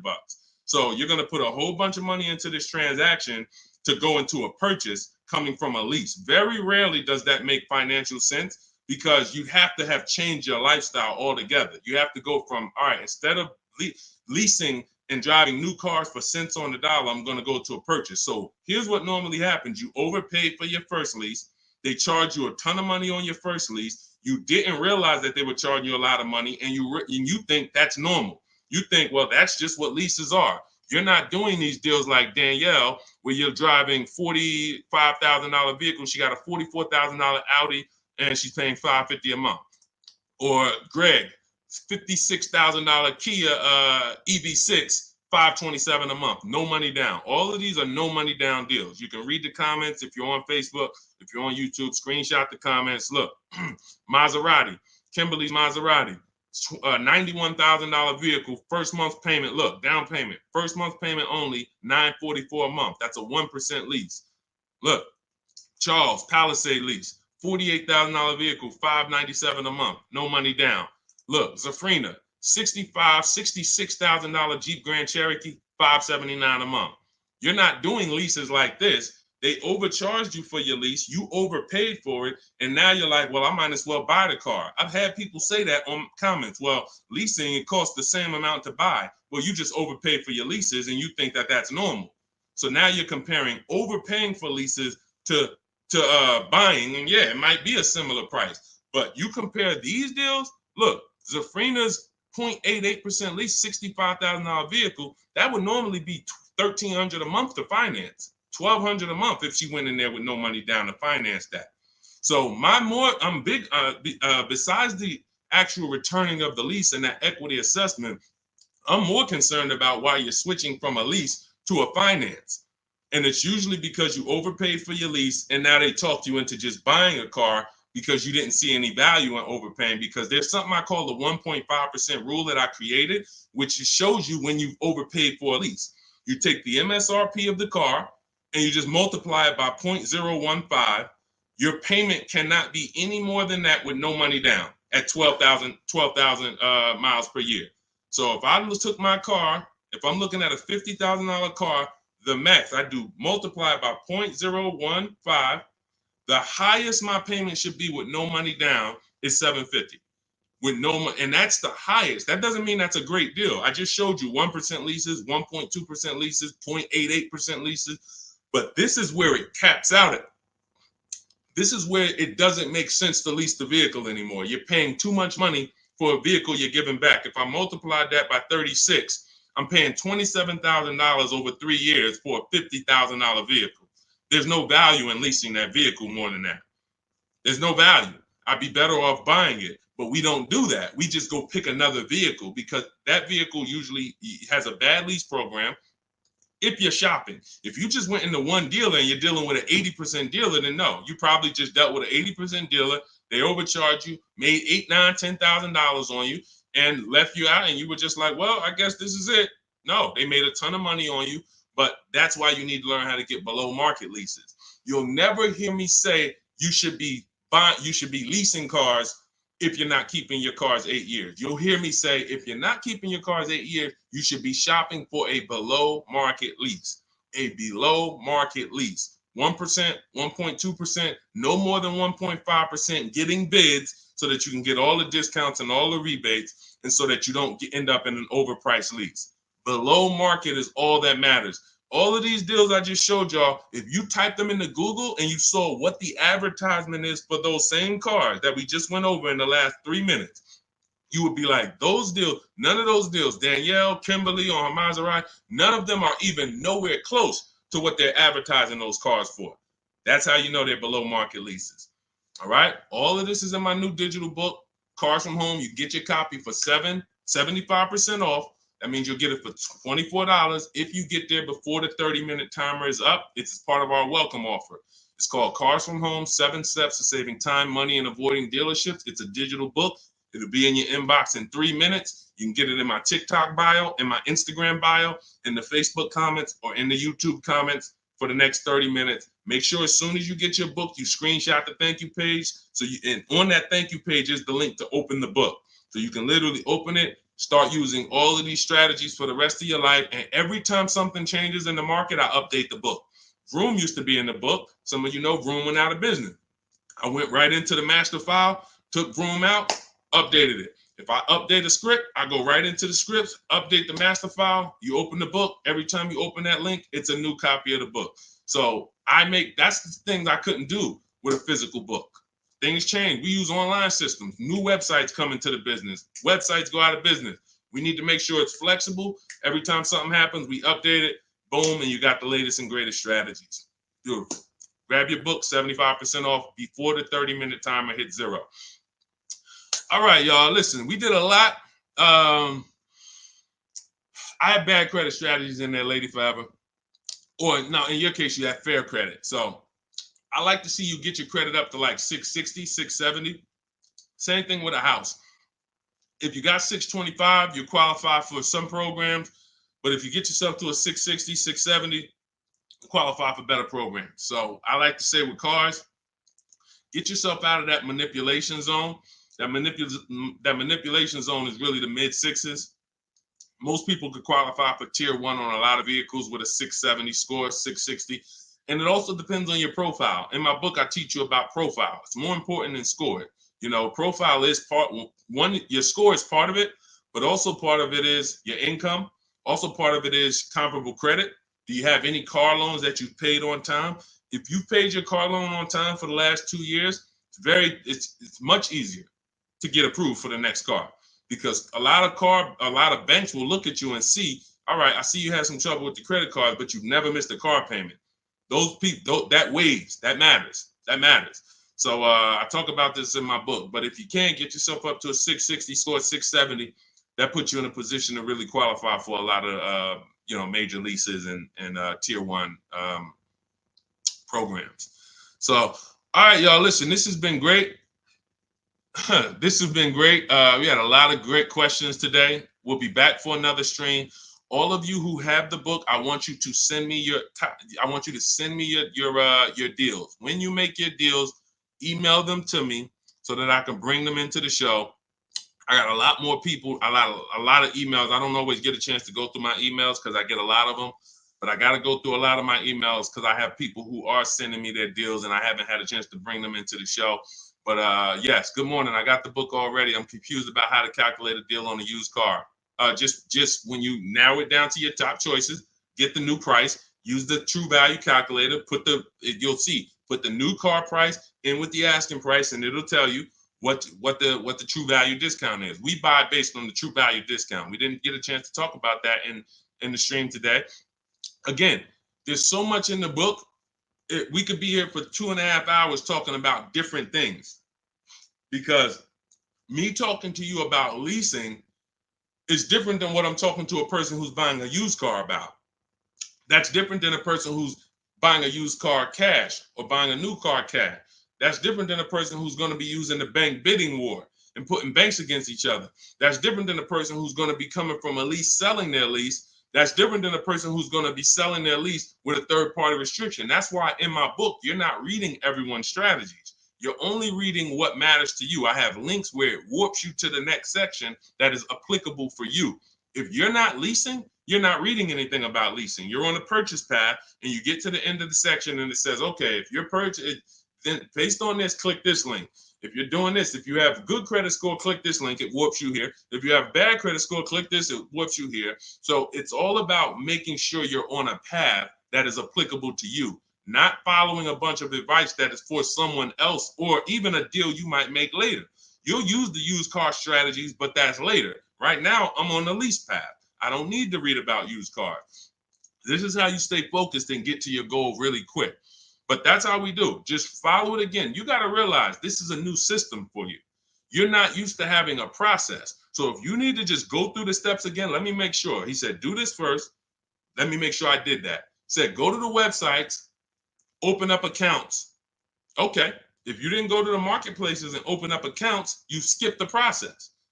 You can't just open the websites and then don't set up your accounts, because now every time you come back to the marketplaces to shop for your used cars, you don't have any alerts. You don't have any new inventory alerts. You're not getting alerts of the new inventory. He says, set up a shopping email so I don't mix it with my personal email. If you go and you're getting offers in your personal email and you're like, Deshone, it's hard for me to get to these offers. Yeah, that's because you got your work email, you got your internet stuff, you got your sites that you've been visiting, you got your newsletters you're a part of, and now you're trying to communicate with 25 dealers in that same email thread. It's never going to work. That's why I set up a shopping email. I say set up a Google Voice. We don't just have dealers calling our phone, so we don't have to talk to dealers. We don't have to. Yo, Deshone, how can I stop these dealers from blowing up my phone? You skipped the step. You didn't set up the shopping phone number for free that I told you to set up. Put on do not disturb so no one can even talk to you. These are all steps that you need to review. But here's the beautiful thing. Once you get this, it's the muscle memory. See, I could do this in 90 minutes, 60 minutes sometimes, because I've done this hundreds of times for other people, myself, and I wrote the blueprint. Once you get to the point where you're like, wait, I'm going to trust this process and stop trying to come with my own ideas. If he says do this, I'm doing it. He says go to this website, type this in, I'm typing it in. Then I go to the next step. So typically the people who do the best, the quickest, it's very easy for you to follow directions. But some people, that's not your learning style. It's harder. But you'll eventually trust the process. It's going to take you longer, but it's not the process, it's you. If you came to McDonald's and they told you, hey, all right, flip the burgers when you hear the buzzer go off, flip the burgers. As soon as you hear it, you sprinkle a little seasoning on them. You do 2 drops of seasoning. Shake. And then you hear the buzzer go off on the fries. That's when you pick it up and then you dump them in and then you sprinkle five salt. Cheap shit. See, it's a system. They're not giving you an option. My system is the same way. It's very rigid. There is no add your own stuff to it. Deshone, I was on the websites. I was looking at some of the lease offers, man. They look bad. Where in the book did I tell you to go to websites? Oh, no, you didn't. Why'd you do it then? You're mixing your own stuff. So again, the people who have an easy time following direction, military people usually, a lot of military people come in and they get right to it. They're like, Deshone, like I had one girl tell me, she's like, I'm in the military. So as soon as I saw the directions, I'm just trained to follow.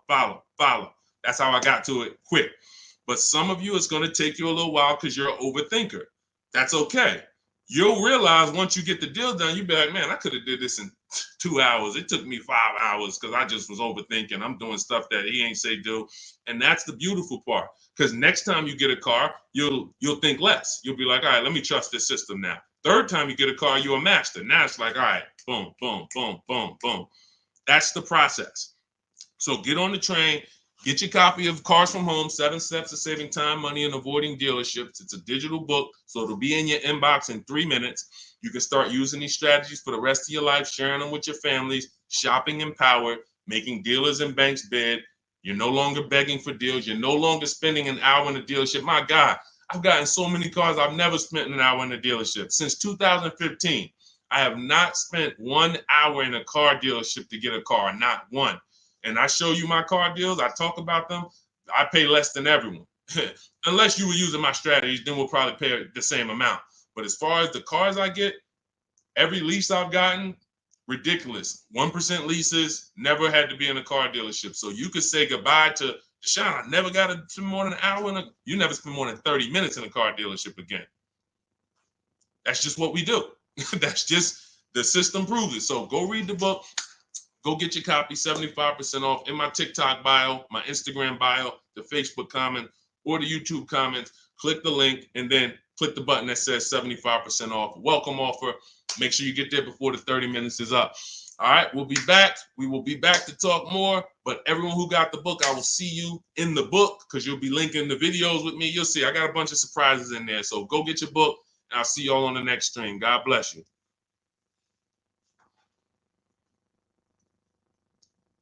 Yeah, this was a good one today. Had fun today.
Shout out to everybody who's here.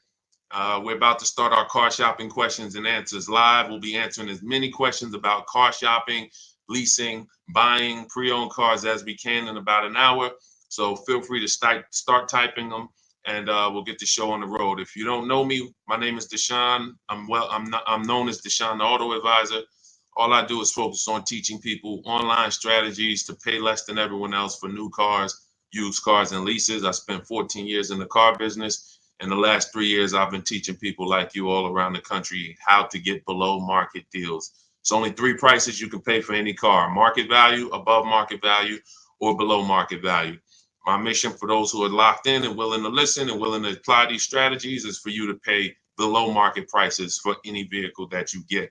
Everything we're going to be talking about is out of my new digital book. It's called Cars from Home. It's already 5-star rated. You can Google it. It's called Cars from Home, 7 Steps to Saving Time, Money, and Avoiding Dealerships. And you can get yours for 75% off as part of our welcome offer. You can get it in my TikTok bio, in my Instagram bio, or in the YouTube comments or the Facebook comments. If you go into my bio, just click the picture of me, go grab your book for 75% off. You won't pay the normal price, and you'll have it in your inbox in the next 2-3 minutes. But make sure when you get your book, you screenshot the thank you page so you can have my support team's email as well, just in case you type your email wrong. But that's our welcome offer to you, 75% off Cars from Home, if you want the entire blueprint of everything we're going to be talking about. Okay, so with that said, now that housekeeping is done, you guys know that's only a 30-minute offer. So after 30 minutes, that welcome offer is gone. So if you like what you're hearing, definitely go and grab your copy of Cars from Home for 75% off in my bio or in the comment section. So, all right, let's start here. First question, should husband and wife buy together or separate based on better credit? Okay, so there's no right or wrong here, but if you're saying what gives us the best chance for the best approval, you know, you can say, all right, we can go on, we can try to go on together. Could you get approved by yourself? And so I keep my credit into, with no additional debt. Or if I'm trying to build credit and you're trying to build credit, then all right, we might go on together. But if it's not necessary for us to go on together, then you may want to keep your credit profile separately and just, get the person who can get approved the individual approval. But if you are building and you would like to have that payment history on your credit as well, then you can add it to both people's name. It really depends on your personal goals and where you're at. There's no right or wrong. It just depends on your goals. All right, let's go, everybody. Keep typing your questions. We got our first couple questions. As you type them, we'll add them to the show, and we'll get through as many as we can in the next hour. Go ahead, Dolan, shoot the next question up. Okay, what's up, Reem 99? I have a 2019 Chevy Silverado. I owe about 30,000, 120,000 miles. So the first thing that you should be considering is you're a high mileage driver. So I want you to look at this lesson that you're about to learn on depreciation. All right, here's what everyone buying or leasing or considering acquiring a depreciating asset like a car needs to understand. This is what I call the depreciation curve. This is also what I call the unseen expense. So you'll hear a lot of people who come to our streams refer to the unseen expense, which is depreciation. So if you buy a vehicle today, and stay by your keyboard so you can dialogue as I ask you these questions, that's how you're going to get the most out of this video. As if you buy a car today for 40,000, let's say I left it outside your house. Somebody gave you a $40,000 car. You don't have to pay for it, but you don't need it. And you say, look, I don't need it. I can't drive it. You can leave it there, but it's just going to sit there for a year because I can't use it. If you came back a year later, you never drove that car. Remember, we bought it for 40. If you come back a year later, never drove it 1 mile, is it still worth 40? Yes or no? Let's go. Type into the chat fast so we can get this. So we can keep the show high speed. Everybody who's dialoguing, I appreciate you. You usually get a lot out of these because, your dialogue. So thank you. No, Gary. No to pull up. No, okay. All right, perfect. So we understand. Now, if you came back to that car a year later, you never drove it, and it's worth, let's say 35, 34, whatever it is, you bought it for 40, it lost value. See, because it doesn't matter whether you bought it and didn't drive it, or you leased it, or you owned it. See, when you start understanding depreciation, like we're going over, now you can properly assess whether you should lease or buy a car and how you are going to beat depreciation. Because the entire goal for leasing versus buying is which one of these strategies, if I get a below market deal, allows me to beat depreciation based on my lifestyle. So a high mileage driver, your depreciation, Reem, looks entirely different from a normal driver. So where one driver might be 40,000, they come back a year later, their car's worth, 36, 34 if they didn't drive it. If they put average miles on it, maybe it's worth 32. They're losing money based on their mileage. You might put 30,000 on that car in 1 year. So your depreciation looks like this now. It doesn't look like this. Your car goes from being worth 40 1 year to literally it could be worth 26 the next year because you put 30,000 miles on it. So you have to take into account depreciation differently than a normal person. Everyone has to take it into account, but you have to, any high mileage drivers on here, if you drive more than 18,000 miles, I want you to type HM into the chat for high mileage. This is specifically how you need to be looking at depreciation so that you don't keep flipping out of cars and then coming back with huge amounts of negative equity because you're structuring your deals like you're not a high mileage driver and you're killing your values. High mileage drivers used to come into the dealership with, you know, cars that were 5 years old, got 180,000 miles on them, and they still have big loans left. They still have loans that show they got a loan like a normal driver, 5-year loan, 6-year loan. This is what normal drivers can get based on their ownership. High mileage drivers, you cannot do that because all you're doing is pushing your losses to the back end. You might have a lower payment of $150 less, but what's going to happen is when you go to replace this car in 5 years, 6 years, if it still has a loan, now you're dealing with huge amounts of negative equity that you have to now roll over to your next vehicle or put 10, 15, 20 grand down so that you don't have that going to your next vehicle. So the smarter thing for you to do, Reem, is to figure out right up front, how many years are you keeping your next car? And if you're keeping your next car, like if you give you an example, let's go deeper. If you had kept this same Chevy Silverado for another 5 years, it wouldn't matter. Instead of it having 120,000 miles on it, you'd have probably 220,000 miles on it.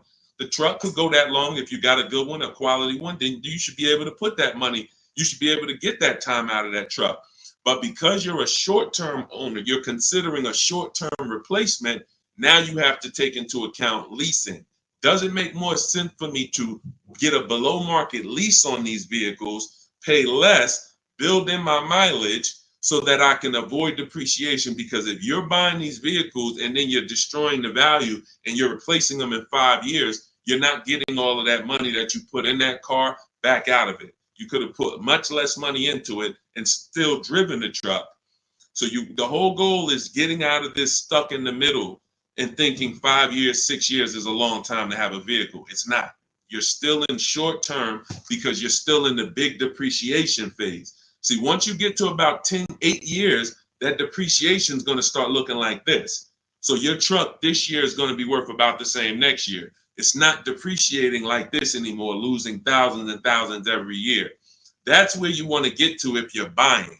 If you're not keeping the vehicle that long, you should not be buying, because all you're doing is riding the depreciation slide all the way down, and then you go and get another vehicle, ride it down again. Get another vehicle, ride it down again. You're never getting to the point where you could benefit like a long-term owner and stop losing value every single time. And if you're not keeping your vehicles 8 years, my rule is you lease. You shop for a below-market lease.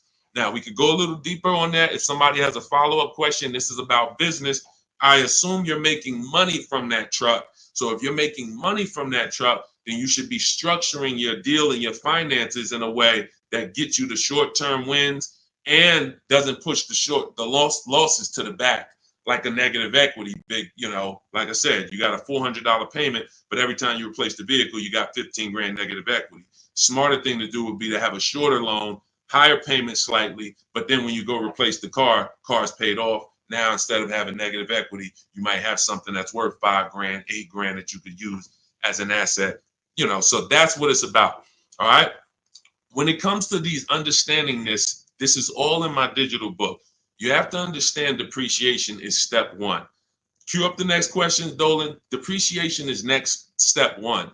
When you go into a car transaction, your first question is to decide how I'm going to beat depreciation, through a below market lease or through a below market purchase. But if you do a below market purchase, which means you pay less than everyone else paid, but you should have leased, then you paid too much.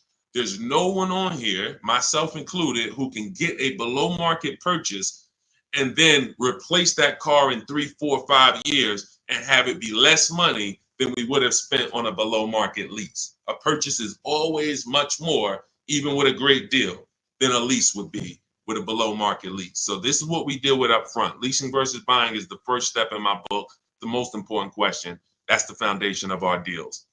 Nothing more important than that. All right, go ahead, Dolan.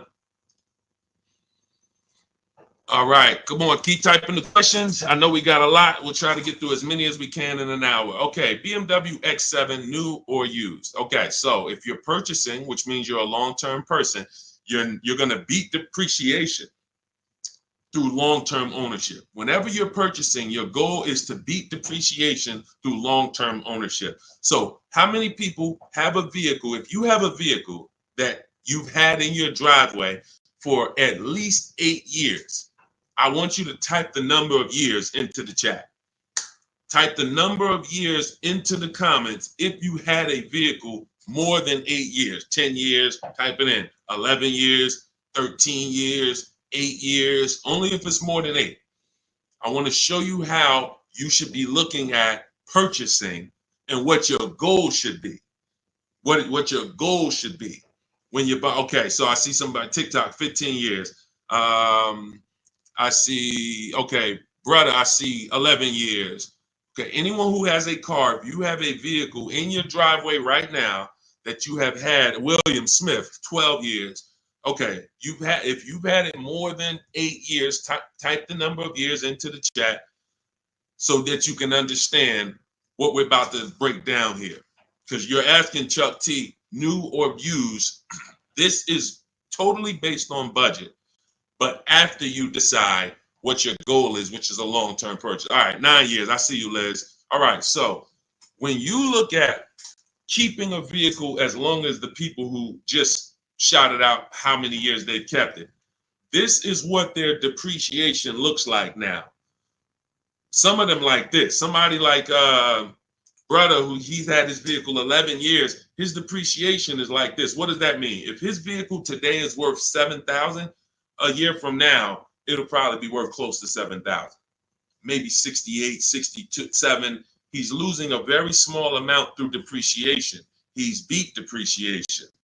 So that's the benefit of all the money he put into the car, is he now has a vehicle that is no longer depreciated. He could drive it for 4 or 5 more years. My father had a GMC Envoy that he's had since 2013. We bought it pre-owned for him. He's had it since then, paid it off 5, 6 years ago, and he's had that vehicle. It's been worth about $5,000 for the last 2 years, and he's going to sell it for close to that. So that's when you beat depreciation. Now, when you are not buying to keep that long, you are on the depreciation sliding board, which means you're going to lose thousands of dollars in value. So as long as you have decided I'm going for long term, which I call the 8-year rule, at least 8 years, I'm going to keep this vehicle so I can beat the depreciation, pay it off, and then I'll consider replacing it or keeping it longer. But it's going to be at least 8, or I should be shopping for a below market lease so I don't tie up money in this vehicle this long. So now you've decided I'm a long-term person, I'm purchasing new or pre-owned, strictly based on budget. Can we afford both? If we can afford both, then I have in step 3 of my book, and step 4, which is shopping, not buying. This is when I'm helping you make this decision of new versus pre-owned. Which value system are you operating with? Some people, if they know they're only getting a replacement vehicle every 8 to 10 years, they're going to go and get a new one because they're like, listen, I only do this once a decade. I want to make sure I have the latest and greatest. I could afford it, no problem. Some people, they say, you know, even though I could afford the new one, I want to go pre-owned. Let me try to knock 20%, 30% off my investment so I have even less money invested in the car. One person wants the latest and greatest. One person wants more value with a discount off of it, and they don't need the absolute latest. So that's the balance between new versus used. Can I get everything I need and want in a new car for my budget? Can I afford to get everything I need and want in a new car, BMW X7, for my budget? If yes, then you can go new. If your value say, listen, I could afford it, but I want to knock 30% off, 20% off, 20, whatever it is, whatever the below market used car deal would be for that vehicle, then they go that route. There's no right or wrong there. But if you can't afford to get everything you need and want in a new one, then your only option is to go pre-owned. But it's all based on the 8-year rule first. You should be buying to beat depreciation to keep at least 8 years. You're buying a depreciating asset. 3, 4, 5 years, 6 years of ownership is losses because you're not going to get the money back in resale when you're depreciating that vehicle the first 5, 6 years and then going and replacing it. You're not getting that money back. You would have been much better off getting a below market lease. Give you an example. Let's take a vehicle that's close, relatively close, price wise to that X7. Look at Teddy's, BMW. He has an electric BMW, so he got a bigger discount because there's rebates that he got. There's rebates that wouldn't be applicable on the X7, but it's a $73,000 vehicle. He's leasing it for $856 a month. That was his best offer. Now, one of the things we teach here, we do not buy a vehicle, lease it, buy it without looking at 5 offers, 5 options. If we're looking at a used car, we're looking at 5 options to make sure we're getting the best price. We do this from home. That's why my entire system, my book, everything is called Cars from Home. Cars from Home, because we're using the internet to do this. But you look at somebody like him, he paid $856 a month, no money down. On a $73,000 vehicle, some of you know every $5,000 would be how much? I know I got some new people on the stream, but I'm talking to the people who you've been tapped in. I may have a couple people who know every $5,000 when you're looking at a car is about how much per month.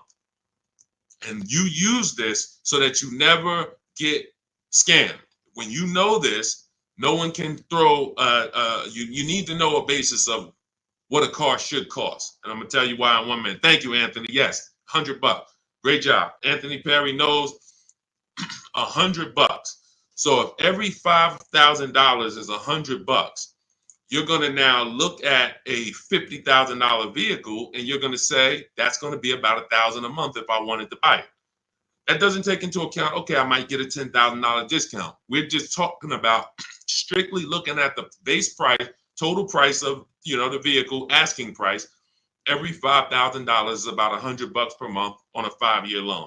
So you're looking at a $50,000 vehicle, that's about $1,000 a month. You're looking at a $73,000 BMW like Teddy was, that's roughly about $1,500, close to $1,500 a month on a 5-year loan. No money down. That's how we shop. No money down. We're just doing apples to apples. We may put money down later, but we need to know base numbers. This is base numbers. So look at Teddy. He's paying $856. You're never, if he was buying this vehicle, it would be $1,400, $1,500. That's why I say when you ask about purchasing, it's important for me to reiterate to you that if you should be shopping for below market leases, but you're shopping for purchases, it doesn't matter how great of a deal I teach you to get. You can use the Cars from Home strategies in my book, the bidding strategies, to get the best offers on your purchase, new cars, used cars. But it's not going to compare to if you would have leased, because you should have leased because you weren't keeping your car at least 8 years.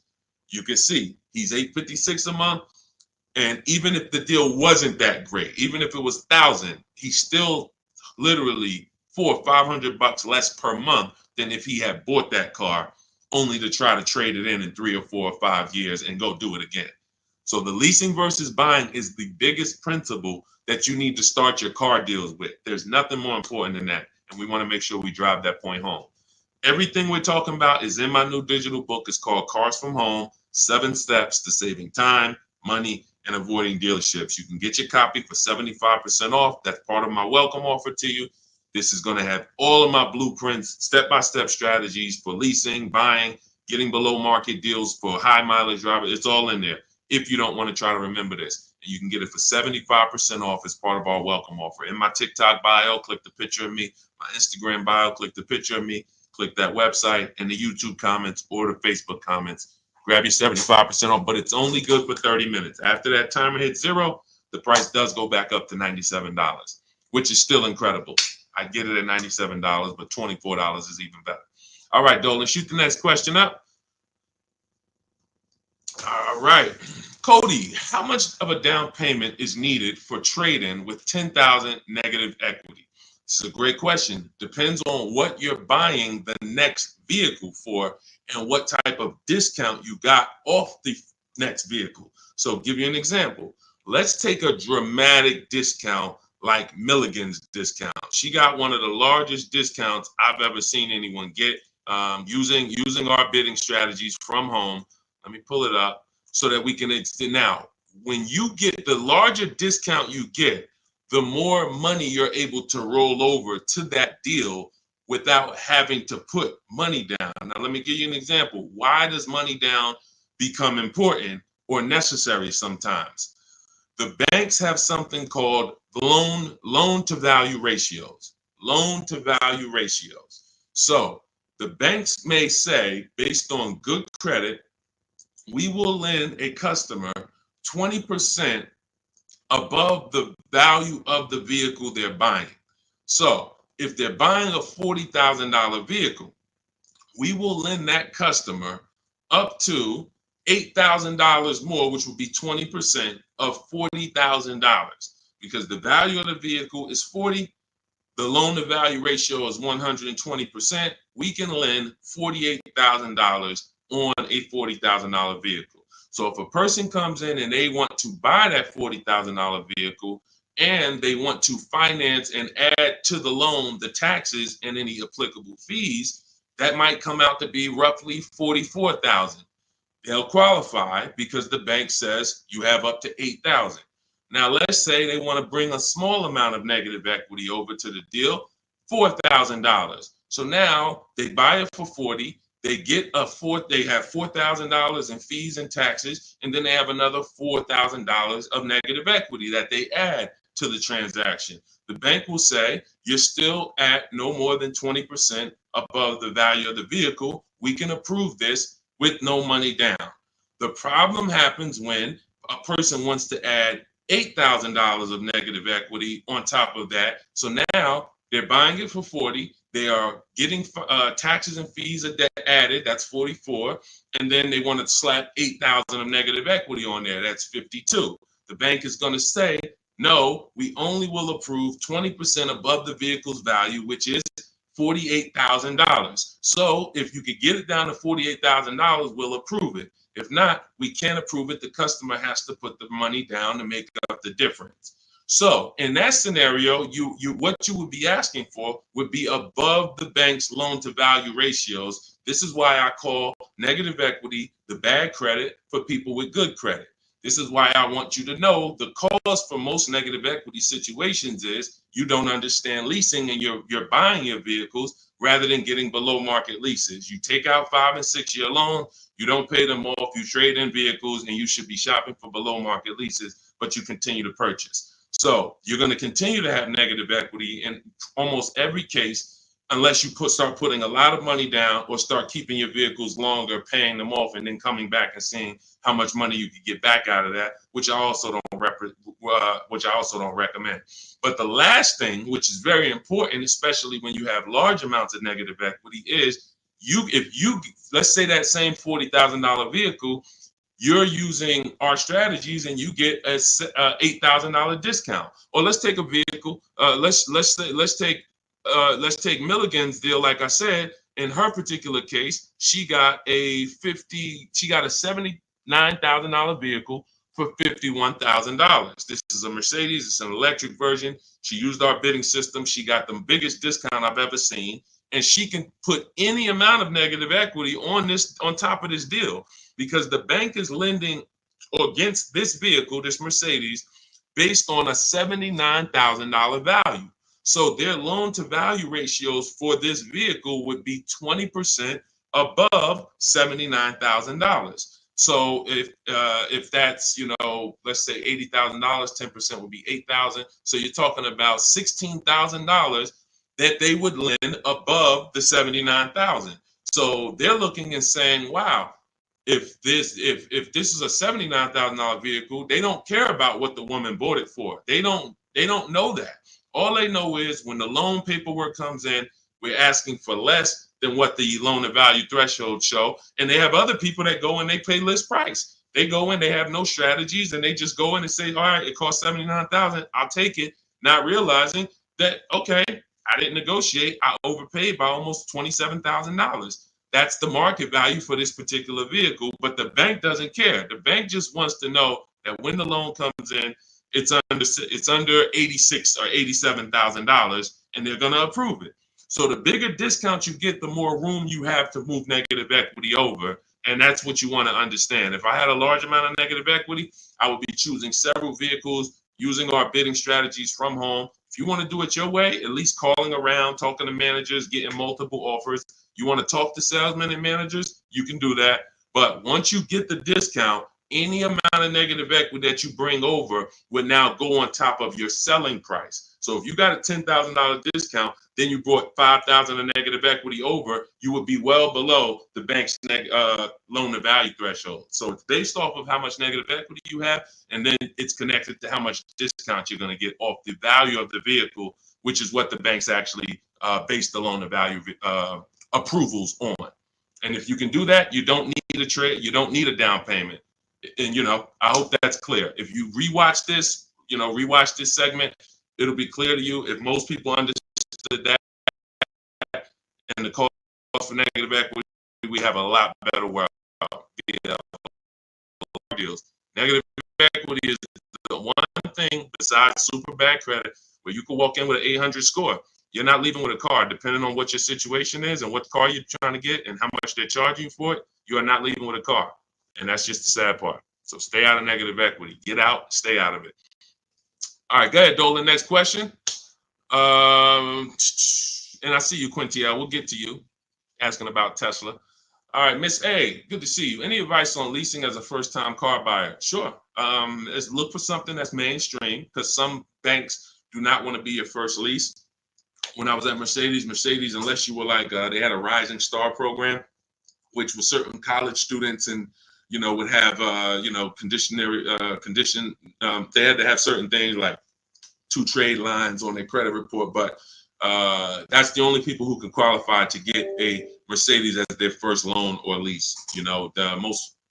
Some of these, luxury banks or import banks do not want to be the first one, but Honda, Toyota, Chevrolet, Ford, Nissan, and possibly Infiniti, as long as your credit profile is good, you're in that good range, high 6s, low 7s, the better, the higher the better, and you have a solid credit report, that could be 2 credit cards, but you're paying them on time, you're not using up that credit.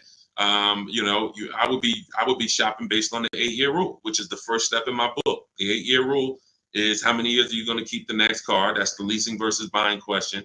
And once you make that decision, if you're not keeping the car 8 years, you should be shopping for a below market lease. And I've seen so many people that would buy their first car or they would buy their children their first cars, and they're getting like $400 payments on these cars or $350 payments. That's only a $15,000 to $18,000 car. So they're usually getting, a 4 or 5 year old, Hyundai Elantra, Toyota Corolla, if they're buying used. These are the same vehicles that they may turn around and trade in 2 or 3 years, 4 years. They're paying $350 a month, and God forbid the vehicle breaks down on them or anything. They're dealing with a used car, where you can get some of these incredible lease deals, and you can get them for, depending on the car you're looking at. Somebody had just got an Elantra, and the payment was $350 a month, brand new car, no money down. Let me see if I can find their deal. It was here we go. It's India. I joined last year. She joined our program. I do have a program where I shop with people. Depends on how you want to learn. You can go to my bio to figure that out too. But these are people who are in my program. They have the same strategies you have access to in my book, same process. It's just one's a blueprint for people who are like, Deshone, give me the blueprint. I'll follow it step by step. You can get to all your deals. And one is done with you where you're like, hey, let's shop together. And you're basically shopping with me. So it says, got back 6 quotes, because I told you guys we don't make a deal unless we get at least 5 quotes on every vehicle. Got back 6 quotes. Fast forward 2024, I had to find a car in 2 weeks, so you don't need a lot of time to implement this. My process actually takes, max probably 3 days. If you needed a car in 3 days, we can get a below market deal that fast. I had to find a car in 2 weeks, so I got to work in about 5 days. I walked out with a 2024 Hyundai Elantra, 36 months, 12K, 365 a month, no money down. So this is a brand new vehicle, probably about a $26,000 vehicle. No money down. So when we consider the fact that, as I said, some people are buying their family members, $15,000 to $18,000 vehicles that have a 365 payment. Okay, do I want my people? Do I want my child or whoever in a 2019 or 5-year-old or 4-year-old or 6-year-old used vehicle for $350 a month, $360 a month, or can I go out and can I lease a below market? Can I get a below market lease? Because again, there's a lot of people paying a lot more than what India just paid. So I don't want you to think that's the deal for everyone. That's a below market lease deal. You can look at the commercials and you'll see that anytime you go to a website to lease a Hyundai Elantra, that's not going to be the deal. $350 a month, $360 with no money down. They're probably going to say $279 a month with $3,500 down plus tax and fees. And again, the key is this is a below market deal that India got using my blueprints, using our shop from home strategy where we don't talk with dealers. So that's the thing. I would most likely say I want my child or my spouse or whoever in a new vehicle for the same payment rather than a used one. So that's it. So everything we're talking about is in my new digital book. It's called Cars from Home, 7 Steps to Saving Time, Money, and Avoiding Dealerships. You can Google it. It's already 5-star rated. In fact, before we go to the next question, I wanted to pull in some of these reviews. Thank you to everybody who has reviewed the book. And I appreciate it. I just grabbed a couple random ones. Says here, this book is a must have if you're thinking of getting a new or used car. So much has changed in the process since I bought my first car 40 years ago. Think of it as a workbook. So even though you finish the book, you will refer back to it several times in the process. Deshone takes you step by step through the process and has videos to support the steps that I do. That's a surprise in there. For those of you who have the book, I link to certain videos to help you understand things better. I feel better prepared to go out, get the deal I want for my next car, and I know that I didn't get taken advantage of by a dealer. Thank you, Marguerite. Appreciate you. Again, you can get your copy as part of our welcome offer to you for 75% off. Book's normally $97. You go to my TikTok bio, click the picture of me, go to my Instagram bio, click the website that says 75% off, or you can go to my Facebook comments or the YouTube comments to activate your 75% off. But it's only good for 30 minutes. If you visit it and that clock started ticking down, once it gets to 0, the price does go back to $97. So go get your book, screenshot the thank you page so you'll have the support team's email and come on back to the show. Go ahead, Dolan, shoot the next one in. Oh, Dominique said, buy the book, y'all. I bought a used car using Cars from Home strategy. I saved so much money and time. It was not hard either. If you follow the steps, Deshone literally does it for you. That's it. That's a fact. Thank you, Dominique. That is a fact. Like, you're not using your stuff anymore. You're using my stuff.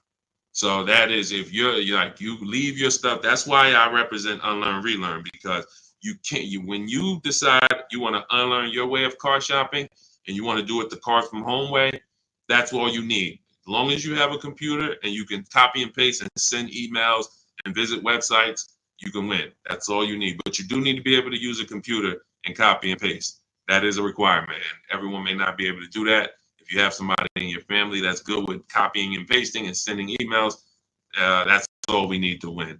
All right. Thanks, Dominic. I appreciate that. Go ahead, Dolan. Shout out to the sharers and shout out to everybody running the likes up on TikTok. Thank you to everyone who hits the share button. Whenever you hit the share, tag your best friend, tag one friend in, because they may be car shopping this weekend. Right now, they might be going to a dealership later, and you have no idea. Most people are overpaying by thousands. There's only 3 prices you can pay with cars. Market value, that's what everyone pays. Above market value is what the worst negotiators pay. And below market value is reserved for people who are putting dealers against each other. Negotiators can get market value for negotiators. So even if you're a great negotiator like I am, obviously I was a great negotiator selling cars for 14 years, but even if I was a great negotiator, I'm still going to get market value, because the only way I could guarantee below market value is by looking at multiple options, the same way you buy a TV. You go buy a TV, you're looking at multiple TVs, Walmart.com, Amazon.com, all these different sellers from Amazon, Best Buy. So that's the only way you can guarantee a below market price for your TV, is looking at multiple offers. You could go to Walmart and say, all right, I got a TV, $700. Was it market value? Was it below, or was it above? You don't know until you look at all the market, and that's what we do. That's what Cars from Home is about. Okay, Alan Carter, 35 years in the car business. Your advice is spot on. Thank you, sir. I appreciate that. Thank you so much. All I want to do is help people find the 20% of car dealers and salesmen who are honest, who want to compete, who want to take care of their customers. That's the 20%. But 80%, we have proven that, working with hundreds of people personally, thousands around the country, we've proven that you must get 5 offers on every car, because 80% are going to be overpriced. Doesn't matter how much you negotiate, they're not going below a certain amount. So when they tell you, hey, Shantola, thanks for coming in, but this is the best offer we can do, that does not mean that's the best offer any Nissan dealer can do. That means that's the best offer Nissan of Bay Ridge can do. That's the best offer Nissan of Hudson County can do. But there are several Nissan dealers competing, and we need to get competitive offers to see who's the 20% of dealers who are going to beat all their competition. And we only do this from home. Go ahead, Dolan.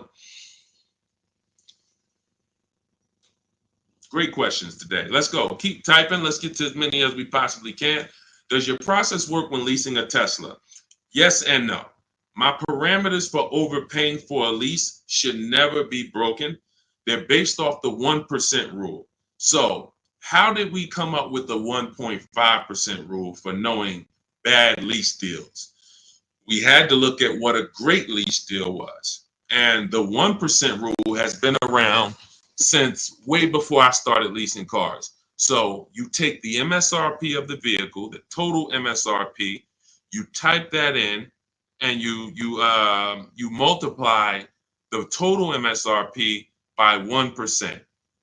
And if your lease payment with no money down is under that, you stole the vehicle. It's a steal. I call it a steal. So we have 3 different ways we look at leases: a steal, a deal, and when it's time to chill. Very simple. A steal is 1% or less. So what does a 1% look like in real life?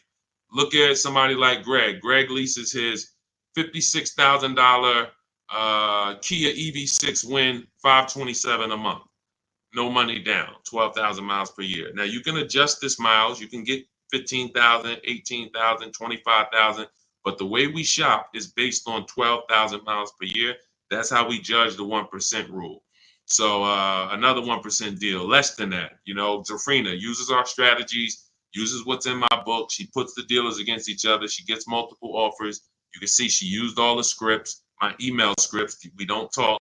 She gets $579 a month on this $65,000 Jeep Grand Cherokee.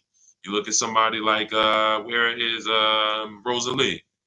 Rosalie Ansley is another 1% lease deal. 2024 Infinity truck, $58,000, $554 a month, no money down, right under 1%. And he's driving something he likes. This was a vehicle he got for his father a couple days ago. So this is a 1% lease. So now we say, when I started telling people about leases in my videos, I knew people were going to go out and get bad lease deals because they just literally don't know how to make people bid, and they're just going in trying to negotiate, not realizing a lease is going to look better than a purchase. The only people who really say a lease is the same are people who really are overpaying for their leases, because they'll say, wow, the dealership told me to shine that with their lease deal, it'd be better if I just buy it because it's about the same price. That means they're offering you a horrible lease deal. That dealership is running a horrible lease deal, and they want to try to talk people into buying. But normally a lease, when you look at like these deals, is, you know, these are hundreds of dollars less per month than they would be to purchase, hundreds less. So now we say, well, how do we know a bad lease deal? You're paying too much money for a car you're giving back. It's very simple. A bad lease deal is just that. You're paying too much money for a car or vehicle you are giving back in 3 years. That's another reason we don't do 4-year leases at all. Because when you add up all the payments, you look and say, wow, I leased a $40,000 vehicle and I paid $28,000 for that vehicle over 4 years. Then I gave it back to them. You paid off almost the whole vehicle and then gave it back to them. That's why 4-year leases are horrible. But you're only judging your lease value by how much you're paying over time and how much did it cost me to drive that $40,000 vehicle for 3 years. Did it cost me $13,000 to drive it over 3 years? $17,000 to drive it over 3 years? $20,000 to drive it over 3 years? What did it cost me? And that's what the 1% rule is basing it off of. If you're looking at a $40,000 vehicle, you get a payment of $400 per month. It costs you 400 times 36, cost you $14,000 to drive a $40,000 vehicle over 3 years. That's much less than the normal depreciation of that vehicle. So we go up to 1.5%. So 1.5%, anything above that, you're paying too much for a vehicle that you're giving back. There's no value in leasing that vehicle. And when you compare it to other vehicles, because every vehicle has a different lease program, there's so many other vehicles you can lease and get a lot more value, drive a whole lot more car MSRP wise, and have the same amount of money coming out of your bank account. So that's why the 1.5% rule is our anchor for overpaying. And even though Tesla does not negotiate, Quintiel, because this is all to answer your question, Tesla does not negotiate. You order your car, they have a one price system. When you do your lease for 12,000 miles per year, no money, just giving them first month's payment. You divide that into the MSRP of the Tesla. Is it under 1.5? So I don't care that Tesla. So Tesla doesn't allow us to make dealers bid against each other because every Tesla is going to be the same price from California to New Zealand to New Hampshire to Connecticut. They're the same price. So what we have to say is the lease program good that Tesla is offering? And if I divide my monthly payment into my MSRP and it's under 1.5, closer to 1 the better, the lower the better. But we need to judge that. That's how we would judge that. So when that's the part of our process that would still be applicable when leasing a Tesla. And if you have a vehicle you're replacing, or when that vehicle is up, our system for selling leases, assessing our equity, is still applicable because we don't return a lease without checking equity. This is step 2 in my process. If you have a lease, or if you have ever at any point in your life dropped off a lease to a dealership without checking for equity, type me in the comments. Type me in the comments. If you have returned a lease and you did not assess your equity, and matter of fact, I know there's a lot, you might be like, Deshone, I didn't even know you could sell a lease. If you didn't know you could sell a lease, just type a question mark. I didn't even know it was even possible for me to sell a lease, much less turn around and have a process for how I sell it or how I analyze. Okay, Faith, I see. I never done that. Dwayne Castro, me. Okay, perfect. So what we do is, this is step 2 in our process. We assess our equity on any vehicle that we are replacing because we don't trade. We don't trade. Some of you know that. So the equity assessment is how we don't give dealers back money. So if your car on the market is worth $19,000 and you go drop it back to a dealership, but they could buy that car for $16,000, now you just lost $3,000 of equity because they're going to buy that vehicle and they're going to resell it based on a market value of 19. So what we do is we make sure before we return any lease, we are checking the market value, getting 6 offers to see if is the price that a dealer can buy our lease for, is that a price that is that a price that's higher than our is our market value higher than the market? Let me break it down like this. Let's say the dealer buyout price is $19,000, but your highest offer market-wise is $24,000. That means you have $4,000 to $5,000 of equity that we could cash out, let CarMax, Driveway, Carvana, Kelly Blue Book Instant Cash Offer, AutoNation, Car Gurus, one of these buyers that we use, this is all in my book. This is step 2. We get these online bids. We're going to let them buy the vehicle and then we'll make $3,000, $4,000, $5,000 once we sell it to them. And I've helped hundreds of people do this. There's several videos on my pages where you can see people that are commenting, man, I use your strategies. I made 7,000, 8,000, 10,000, especially during the pandemic, because every vehicle was worth $7,000 to $12,000 more than it's worth today, more than it would be worth in a real market. And I told people for 2 years straight, once I started talking about this, I said, listen, cash out now. If you have a vehicle, cash out. We help people cash out $5,000, $7,000, $10,000, $12,000, put that money in their bank, release or rebuy below market. And some people can say they capitalize on a once in a lifetime market that none of us have ever seen before. Strictly based on the equity assessment. This is all in my digital book.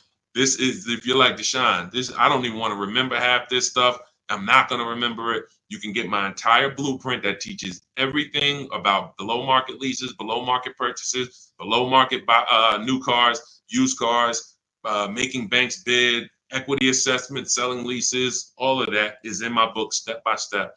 And you can get your copy for 75% off for 30 minutes only. It's my welcome offer to you. I want to give you incentive to get the book now so you can pay less, 75% off. In my TikTok bio, go to that picture of me, go to the Instagram bio, click that link, click the button that says 75% off new book.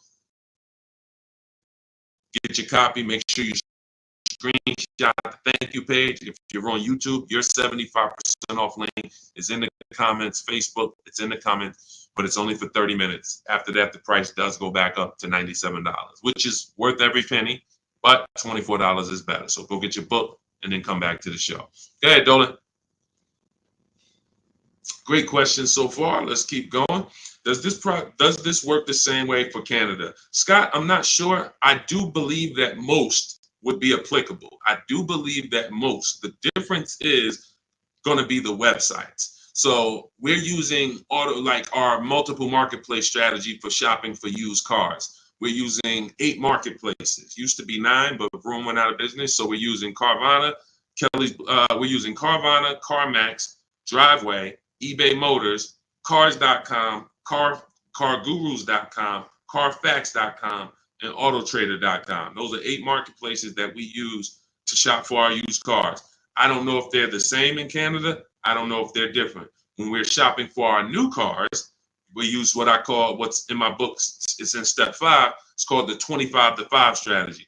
We're going to reach out to 25 dealers online. It takes us 20 minutes. You're using my email scripts. In 90 minutes, you're going to have quotes back from all of these dealers to be able to get at least 5 to 7 quotes. So out of the 25, you're going to get 5 to 7 quotes. That's why it's called the 25-to-5 strategy. We're going direct to the dealers' websites. So I give you links to the dealers. As long as these dealerships have similar websites set up in Canada, then everything is going to be the same.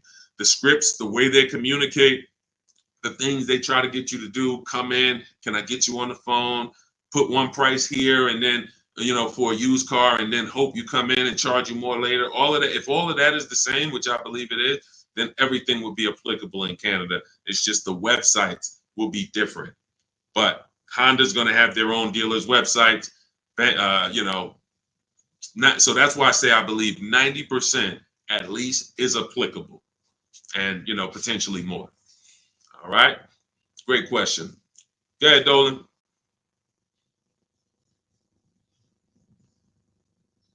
I have the book. Great job, and make sure you guys send me your emails, just like Tiffany did. I always use Tiffany because she was the first one to send us an email, and I always make sure I reference her. But everybody who sends these in, I get to bring them onto the show. I brought a couple more. Look, this one is from Christopher. Deshone, thanks so much for these resources. I read your entire book last night. I've already been underway and trying to put my deal together. What a great book. I have my quotes together. Now I'm ready to take the next step with the calculator. I'm a big fan of your channel and your resources. So I have calculators in the book that I invented. We have 5 different custom calculators: perfect budget calculator, lease counter offer calculator, purchase counter offer calculators, true value calculator for when we do used cars. So I think there's 4. Might be one more, but there's at least 4 calculators that we invented.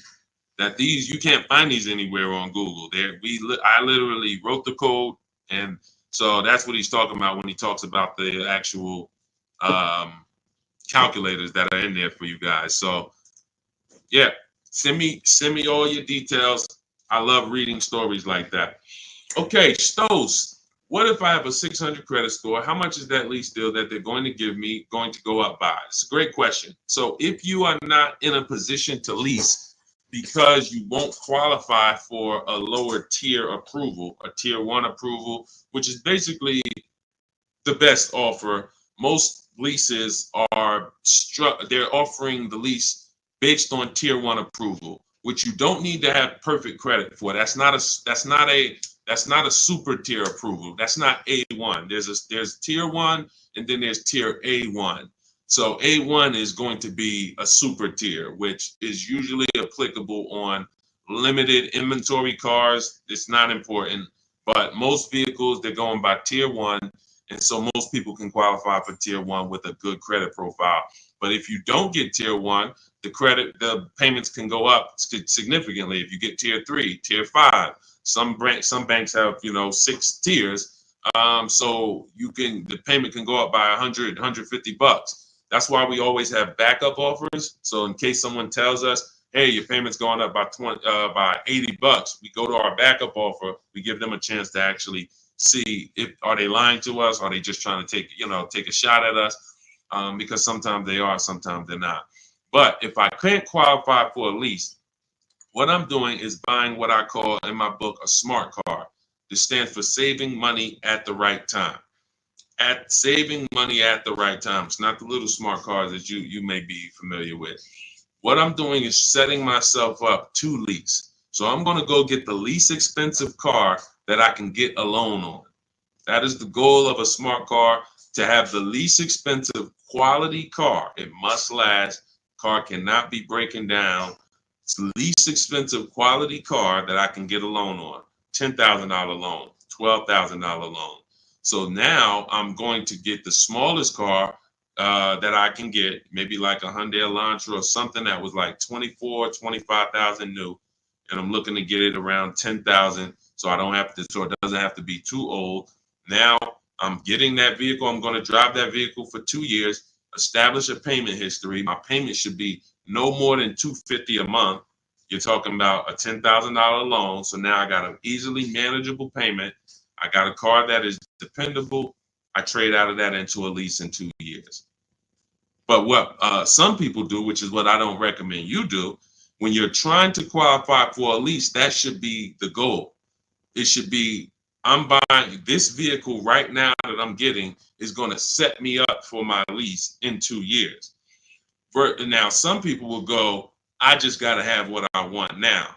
And they'll go and they'll get the Dodge Charger with the Hemi engine, or they want the, but they know that, all right, I'm going to go and get a $25,000 vehicle. But because you have a lower credit score, you're going to pay 18, 20, 25% interest. So now when you go to replace that, first of all, in 2 years, you got to make it to 2 years with a high payment, a car that most likely wasn't a quality car, because you're stretching. When I say you're stretching, if you're trying to get a $25,000 Dodge Hellcat, that vehicle probably has 80,000 miles on it, no warranty. So you're getting you're not getting a quality one. You're getting the one you can afford, which is going to be high miles, older. And now you have this high payment, high interest. So when you go to replace that car in 2 years and try to go into a lease, you're going to have a huge amount of negative equity, maybe $8,000, $9,000, $10,000, $15,000 of negative equity. So when you try to go into that lease, you're not going to even be able to make the lease make sense, because you're bringing all this negative equity over from the old car. So that's why I say you discipline yourself. You drive something, least expensive car, because you're building. You're building. We haven't earned the right to get what we want. But if I if I discipline myself for 2 years, drive a vehicle that is the least expensive, reliable vehicle that'll do the job for me, 2 years down the road, I got 2 years of payment history. I traded out of that into my new lease, and I'm driving a brand new car from that point on. That's the plan if I didn't have good credit, but I knew I need to get to the point where I could lease. That's exactly what I would do. All right, great question. Go ahead, Dolan. Scott Johnson hold on. Ahmed, the payment includes money factor and taxes. So what part of the lease is too much? It's too much based on the total amount for a vehicle you're not going to own. So when I leased my $35,000 Jeep Grand Cherokee, I got it for $330 a month. This was in 2018. So 2018, I paid $330 a month, and then I drove off. It was a 39-month lease. So over 39 months, I paid $12,870 for a $35,000 vehicle. Plus taxes and fees, it would have been probably $39,000. So $12,000 it cost, $12,870 it cost me. When you are leasing, the only thing you are considering is how much does it cost me to drive this vehicle over 3 years. The lower, the better. And that's how I look at cars, and that's how I teach all people who do cars from home, all the cars from home insiders, look at leases and say it's a value play. That $40,000 vehicle, what's the below market lease on that? We get below market leases by making dealers bid. That's what the whole that's a huge part of what the cars from home system is. You're not going to get the below market deal negotiated because you don't know what the market is. 80% of dealers are overpriced. So 4 out of 5 dealers are not going to give you a below market offer. They're going to hold more profit. They'll give you a discount, but they're not going to beat all their competition and give you the biggest discount. That's why we get multiple offers. Once we look at the below market lease, we can determine how much we're paying for this vehicle over a 3-year period. And the lower the better, because again, we're comparing it to the 1% rule. So the 1% rule has been around. It's literally, I'm driving new vehicles for cents on the dollar. A 1% lease, $400 a month for a $40,000 car, no money down. The same $40,000 car would be $800 a month to buy, based on the fact we know every $5,000 $100 a month. So $40,000 on a vehicle, that would be $800 a month. That's not including taxes. So you're talking $800 a month, $850 a month to buy a $40,000 vehicle on a 5-year loan. A 1% lease is $400 a month. So we're always judging the lease by how much am I giving them over a 3-year period to drive this vehicle. And, there is a point in time where you're paying too much for a vehicle you're giving back. And that means you signed a bad lease deal. Go ahead, Dolan. All of this is in my book. I teach you about the 1.5% rule and why we don't sign leases over 1.5%. All of this is laid out step by step. That's a huge part. When you hear me say rules, the 1.5% rule, the 8-year rule, these are principles. These are boundaries in our car from home blueprint that we don't step over. We don't. And there's one thing, if you step over, great. That's on you because you're an adult. But it's another thing to know you're actually stepping over a boundary. And that's what we didn't have in the past. We didn't have boundaries that we knew we were stepping over. When is your loan too long? Well, in real estate, you have boundaries. That's why who would sign up for a 40-year mortgage? Type me. Do I have anybody in here willing to sign up for the 40-year mortgage? Anyone? Anyone willing to sign up? You're a smart person.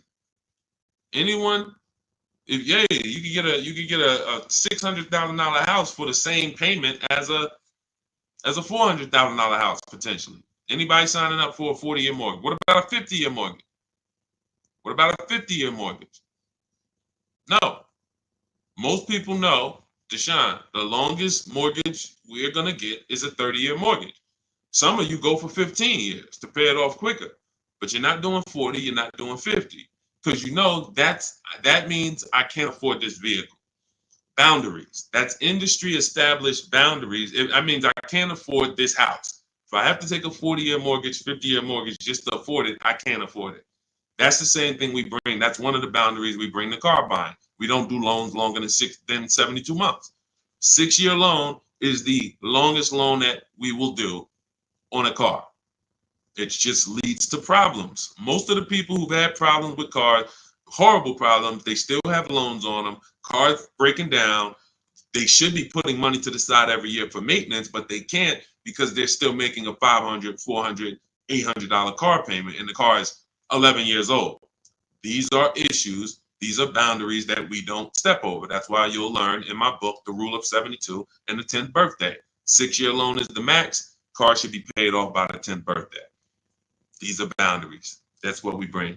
Dion Harvey, would you pay 16 for a Mercedes Benz with 113,000 miles? No, unless you can pay cash for it, you most likely are going to end up in a tough position. And I'll tell you why. If you can pay cash for it, then you can put away money for the maintenance and for the upkeep.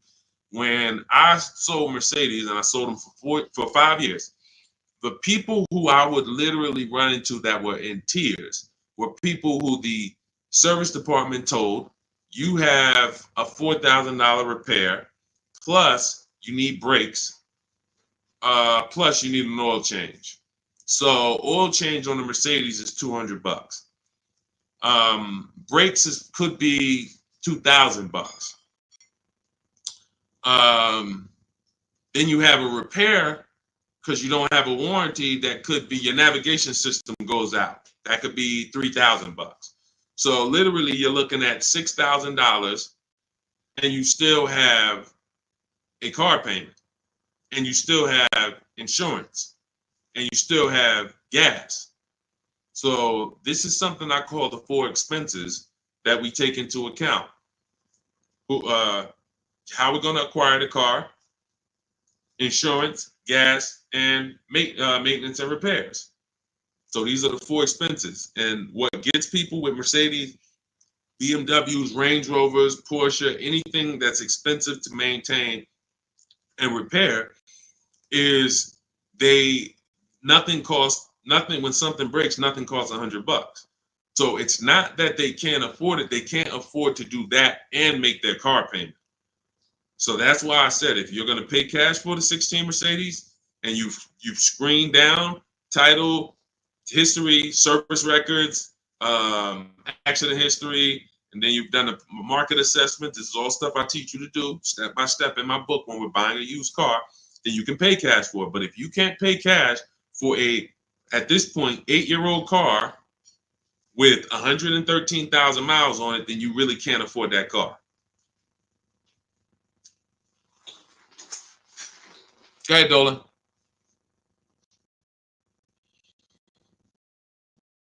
Any Euro car after $100,000 is a money pit. That's why you can get them cheaper. And listen, if you know, you can have vehicles that were well taken care of by people and they just went to upgrade their model.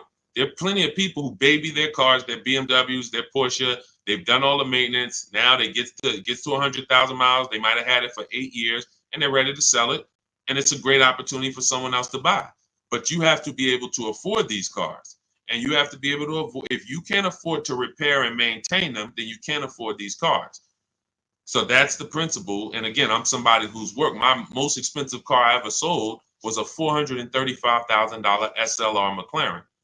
So I've had plenty of people who had, $200,000 Maybachs and, $180,000 S63s. Like, there are principles of affordability that safe people, conservative people follow to make sure they're not getting in trouble buying these expensive vehicles. And then there's people who don't have these principles and they're buying less expensive vehicles, lack of quality, and they're basically shoehorning their way into the vehicle with a loan, but they can't afford the vehicle because they can't afford to maintain it.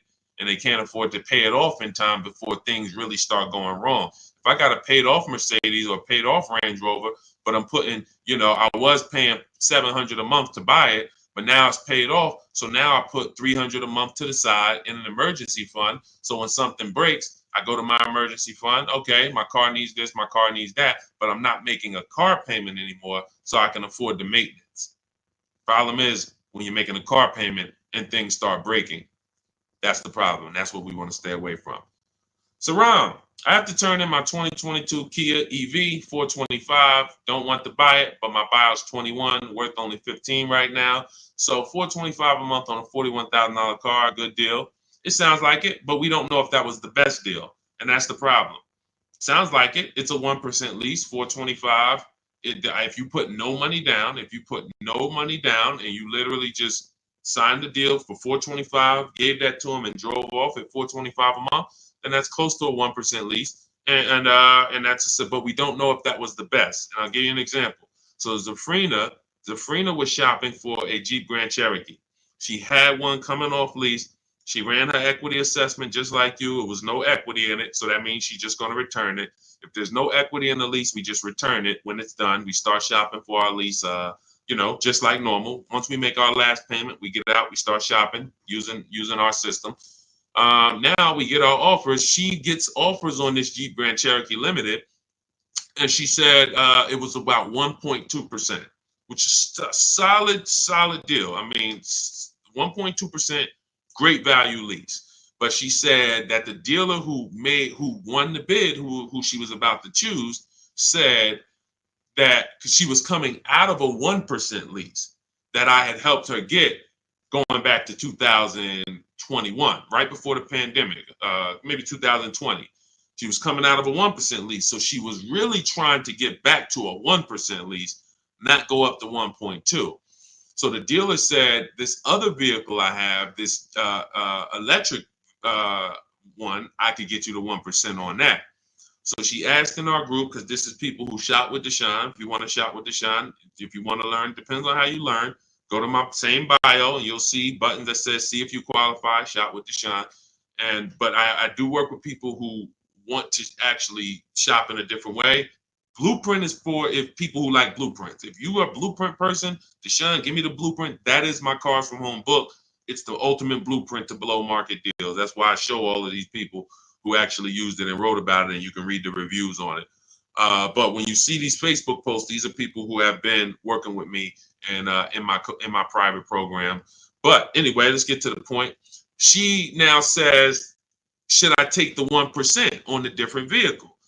I said, you got to you have to reach out to all the dealers that emailed you about the original Jeep Grand Cherokee and now give them a shot, because now that guy might be offering you 1%, but you don't know, is that the best deal? Just because he was going to give you the best deal on the normal version, he beat everyone else. That does not mean he's giving you the best on this electric version. He could be using this as an opportunity to make a little more money on you. So she connects, sends out my scripts. We have this contact script, very simple to use, copy and paste. She sends it out on the electric version. The winning bid comes in at $579 a month, which ends up being a 0.88% lease. So yes, when we look at a 1% lease, we might say, hey, when you're asking, hey, this was a 1% lease, was that a good deal? Yes, it is a good deal. Yes, it is a steal. 1% is a steal. Does it mean 405 was not available on this vehicle? No. Does it mean 395 wasn't available on this $41,000 vehicle you got? No. And there's no way for us to know that unless you followed our process and you know there was no better offer than this offer. That's when you know. And that's all we care about. We want to guarantee we got the below market lease. We want to guarantee we saved all the money and got the below market discount on the purchase. We want to guarantee that on our used car that we're buying, we got the below market price. And that was the least expensive option within 100 miles of me, 150 miles of me. That's what we roll. And that's the Cars from Home system. So everything in this stream is sponsored in my new digital book. This is not, I don't wing it. And the beautiful thing about what you're going to do with Cars from Home is you're no longer going to be winging the process. This is the second most expensive purchase that many of you will make. And some of you who don't own a home, this is the most expensive purchase that you have made so far. And every single time you make a 5-figure decision on a car, you add these up and you can see I've made $100,000 in car buying transaction decisions over my lifetime. What is my process for getting below market deals? What is my process for not paying what everyone else is paying? You've winged it, but you're no longer going to wing it. This is a 7-step process. In the book, I have links where you can stay right on task. If you're on the lease path, you're not looking at new cars. You're not reading about purchasing used cars. If you're purchasing a used car, you're not using the system on leasing. You're not using the system on new cars. You're on the used car path. That's the way the book is. It's linked and it warps you to the areas so that you can stay on task and not be learning everything about leasing and buying and used cars and new cars and bidding. Or you don't need to learn all that. We just need a path for you that you can follow step by step to get to your below market deal. And that's the way the book is set up. So it's 5 stars. You can get your copy as part of my welcome offer to you for 75% off. It's normally $97, but for 30 minutes only, you get yours for $24. That's 75% off. It'll be in your inbox in 5 minutes, and you'll have everything for the rest of your life to use when it comes to leasing. If your spouse wants to buy, your child wants a used car, you can open this blueprint up at all times and use these strategies that you paid $24 for. Now, if you missed it and you didn't get there before the 30 minutes went to zero, then you'd have all these strategies and you paid $97 for it. It's still a win. It's still going to be in the top 3, top 5 most valuable books you've ever owned to your bank account. That is the biggest thing. This book being valuable to your bank account. So go get your copy for 75% off. Click that picture of me in my TikTok bio. Click that picture of me on Instagram. Go to that website in my bio, and then you'll see the button that says 75% off welcome offer. YouTube, you have a comment you have a comment for your 75% off in the comment section. Same thing on Facebook. Get there, use it. Make sure you send me all of your deals. Email me with your deals. Every time you make a deal, I want to see it. Deshone, look at this deal. My biggest thing is seeing the money you are paying for these cars. I want you to be like all of these people who send their deals in. Look, this is what it's about. I don't want you just getting a car. We'll be excited about the car too, but I want you just as excited about the deal you got, because once you see below market deals and you see how different they are than market value deals, or God forbid above market value, you're going to see that you'll never go back. And then I just want you to send me, I want you to help me see what every below market deal look like. Right now, we know the below market deal on this Mercedes that Milligan got is $27,000 off. That sets the market. So if anybody got the same vehicle that she got, and you didn't get $27,000 off, you overpaid. You know, we know Sean set the market on this on his F-150 Lightning. Some deals are, look, Kimberly set the market on this Maserati Greco that she got earlier this year. She said, look, it was $20,700 off. They gave her sitting at home, getting a bid, a brand new, never before owned. She's the first owner. She got $20,700 off. That's the market value of that vehicle at the time.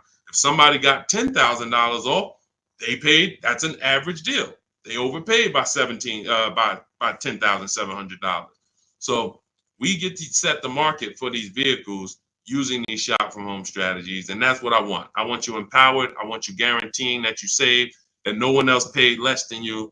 And that's the empowerment. You do that right from home, right from your living room. So I will see you all on the next stream. Grab your book. I'll see you inside the book. And God bless you. Let's keep unlearning and relearning.